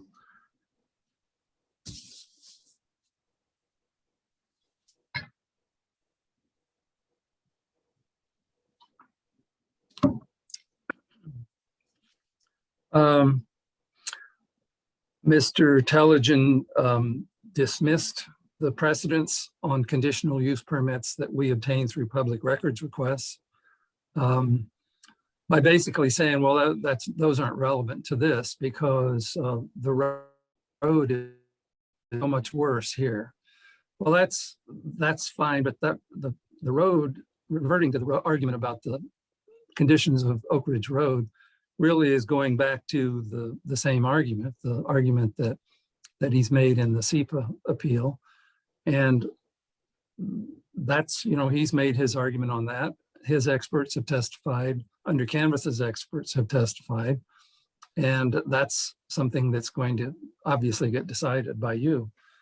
But the the CUP precedents still are CUP precedents that were granted by the county in large parcel rural zoning districts that are similar to resource lands under a general approvability standard that those zones had that are identical to the general approvability for conditional use permits that resource land is. And they were submitted for the purpose of showing that conditional use permits of these kinds of similar uses, of outdoor wedding venue, seasonal wedding venue, a youth camp, and I forgot, the small cabin RV in Glenwood. Those are recreational, if you will, types of uses where conditional use permits were granted and having been judged suitable by the Board of Adjustment under very similar circumstances. And I believe Mr. Telligen was wrong, but I haven't had the time to look up the traffic counts anticipated for those CUP applications. But I stand by the fact that they are relevant precedents.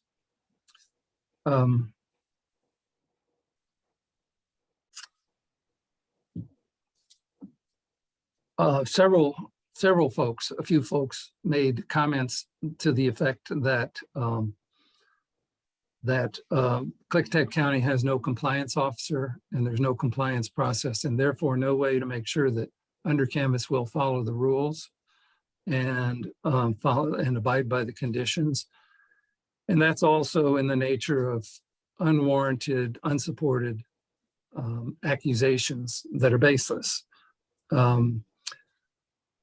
If Under Canvas doesn't have whether or not this conditional use permit should be approved, the question of lack of a compliance officer in Klickitat County doesn't have any bearing on the merit of Under Canvas's proposal and project. That's a subject that the citizens should talk to their elected officials about and make noise if necessary. Under Canvas wouldn't have any problem dealing with a compliance officer, nor a problem with complying with code requirements, nor conditions that are made part of a decision on a conditional use permit. I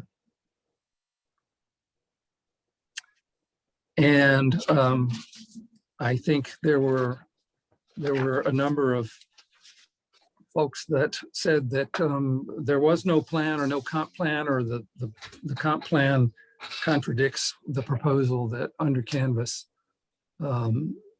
is proposing for this campground. And in fact, there are I think I referenced this in my morning's speaking, that there are pages 7, 8, and 10 to 12 of the staff report where the county staff makes specific findings regarding specific objectives, goals, and policies in the comp plan that this serves and meets. For example, Under Canvas is directly aligned with the county comp plan goal of developing the Klickitat County tourism industry through its #1 policy under goal 3 to encourage development of private and public parks, encourage campgrounds, recreational areas, and overnight facilities. That's a specific goal in the comp plan. Likewise, the Houston BZ Corner sub-area plan states a goal, this is on page 10 of the staff report, to encourage recreational tourism development that's compatible with the rural resource-based character of the planning area, which including policy 1.3 of the sub-area plan, which specifically encourages public recreational facilities such as campgrounds, resorts, and hotels.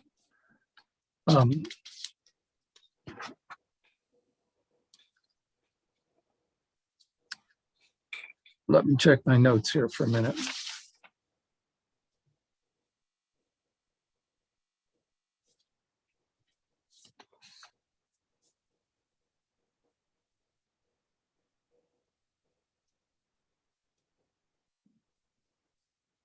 I'd like to, that's all I have for now. I'd like to hand this over to Dan McBrarity. I think he might have some comments and responses. Thank you. Jim, Mr. Codcamp, may I proceed? Yeah, just identify yourself and I'll remind you you're still under oath. Thank you. This is Dan McBrarity, an officer of Under Canvas. I just want to reiterate something that Jim said that's actually in the record. And that's the fact that our company has been the victim, frankly, of, in effect, fraud in this process, where a letter was sent under the incorrect header of a fire commissioner sent to the county. This is in the record. When in fact that fire commissioner did not send that letter. So this is the type of thing that we have facts for, versus the types of claims that we heard from Mr. Tice and Bonnie White, claiming that there was collusion. And I take a personal affront to that as an officer of Under Canvas without any evidence being presented by people that are under oath. I present these things because they were both in the record and also spoken about while individuals were under oath. And I take a very I feel I was very personally attacked by these things, and in a way without basis. I do want to address a couple other questions and statements that came up along the way. There was mention of neighbors of our Moab facility complaining about water compliance. I find this, again, unsubstantiated note curious because actually our Moab location actually doesn't have any wells on site. We have actually water transported to the site, and we have no violations or complaints that we've heard about related to that particular site. So I'm not sure, again, what the basis of these statements were.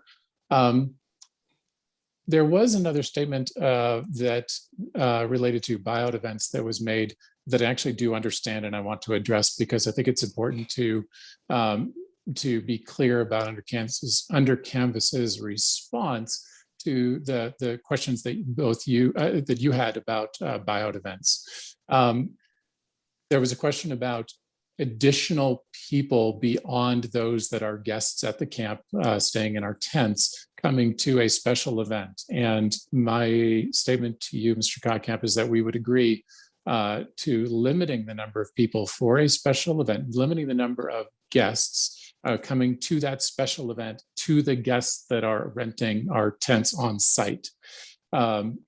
With the notable exception that if the county has a special event permit that us or anybody else can apply for, we don't believe that we should be excluded from that opportunity in the future, just as any other landowner would be allowed to apply for that and be judged based on the circumstances at that time. So again, we would agree to limiting the number of guests for a special event to those guests that are renting tents on the site. Just to be clear, because I understand there was some confusion and that we did not answer as clearly as we could have.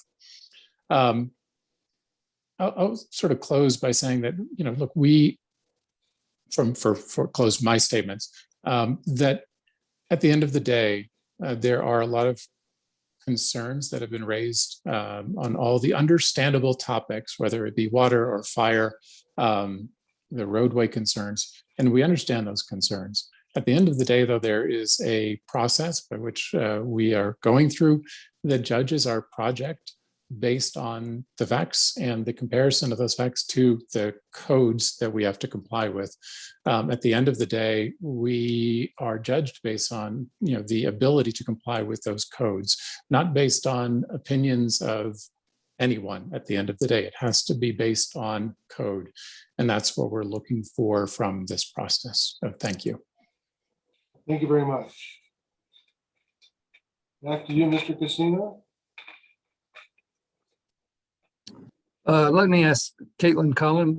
I think she may have some things she wants to clarify or respond to. Thank you, Jim. All right, Ms. Cullen, just identify yourself and I'd remind you you're still on the road.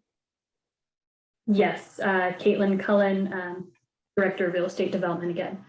I do think both Dan and Jim really hit the key points, items that needed to be clarified.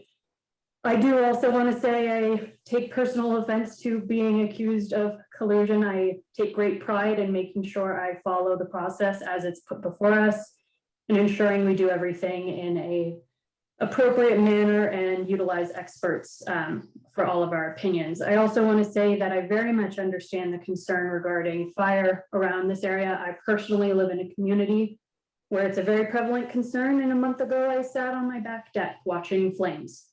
So I 100% understand that concern.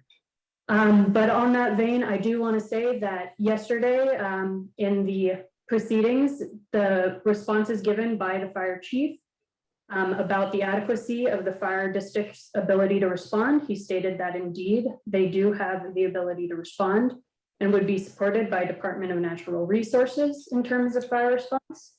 That statement is also supported in his June 10th letter, the one that Mr. Casino mentioned. He has a statement in there regarding the ability of the fire district to respond and how they are adequately staffed for responding. So I wanted to draw your attention to that.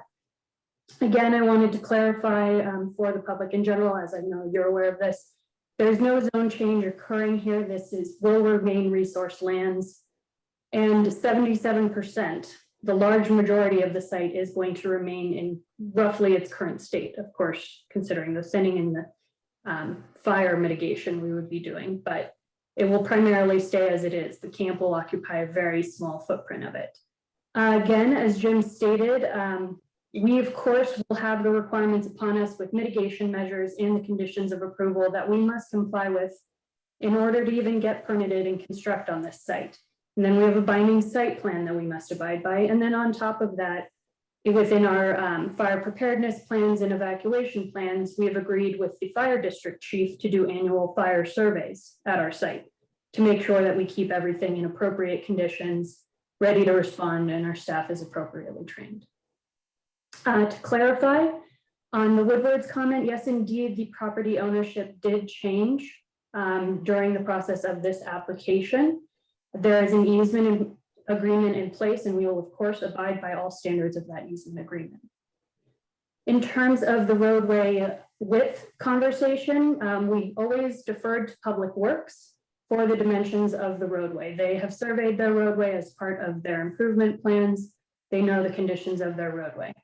When it was raised to us that there were pinch points, we understood that that would be on us. And as was stated yesterday, we agreed to improve those pinch points on the roadway as identified by Jeff Hunter of Public Works.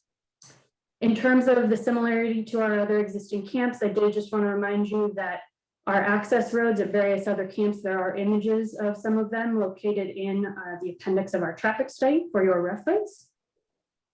In terms of economic benefit, I did want to clarify that these are not just general opinions. We did go look at various reports and resources developed within the county. A few key ones being that the Columbia River Gorge National Scenic Area actually did a report saying they received 2.1 million visitors in 2016.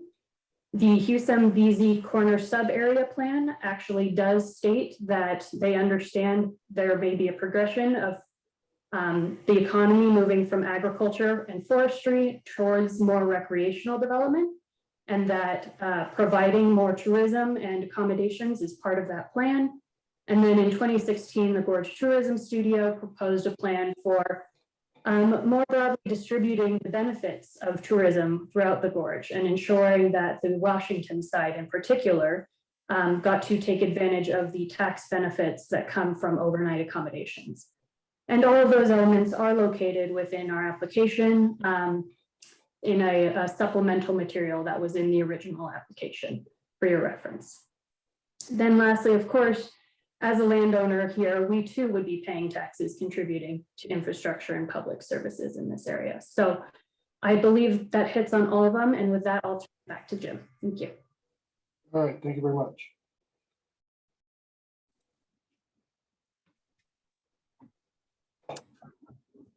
With that, Mr. Kotkamp, I think we are ready to rest. That concludes our rebuttal.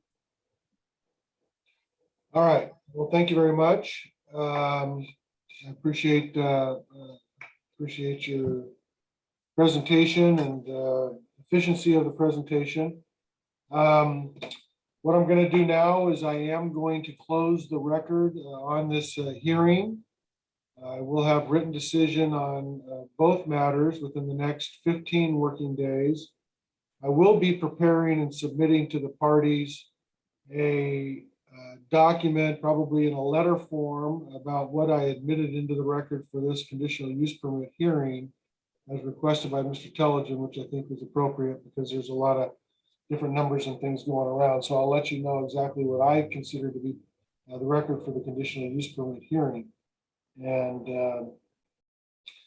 so I also want to say to the members of the public that have stuck with us through these past 2 days, that you can rest assured that I have heard you.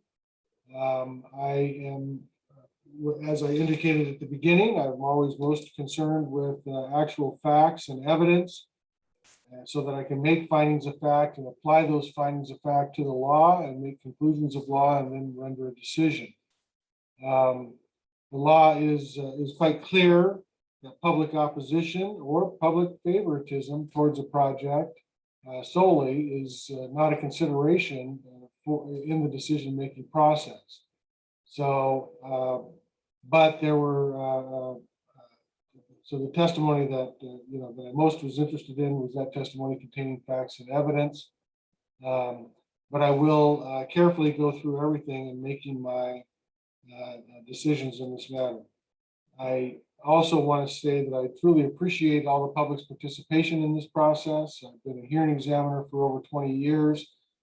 At every hearing, I always make a point of saying, especially in the large hearings, make a point of saying that public participation in this process is vital to its legitimacy, quite frankly, that the public testimony is to be received and considered when making a decision, which it will be in this case.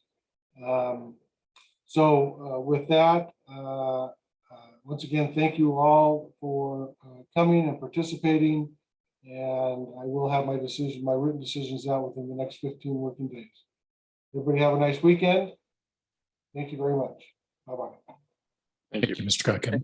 Thank you, Mr. Thank you. Very welcome.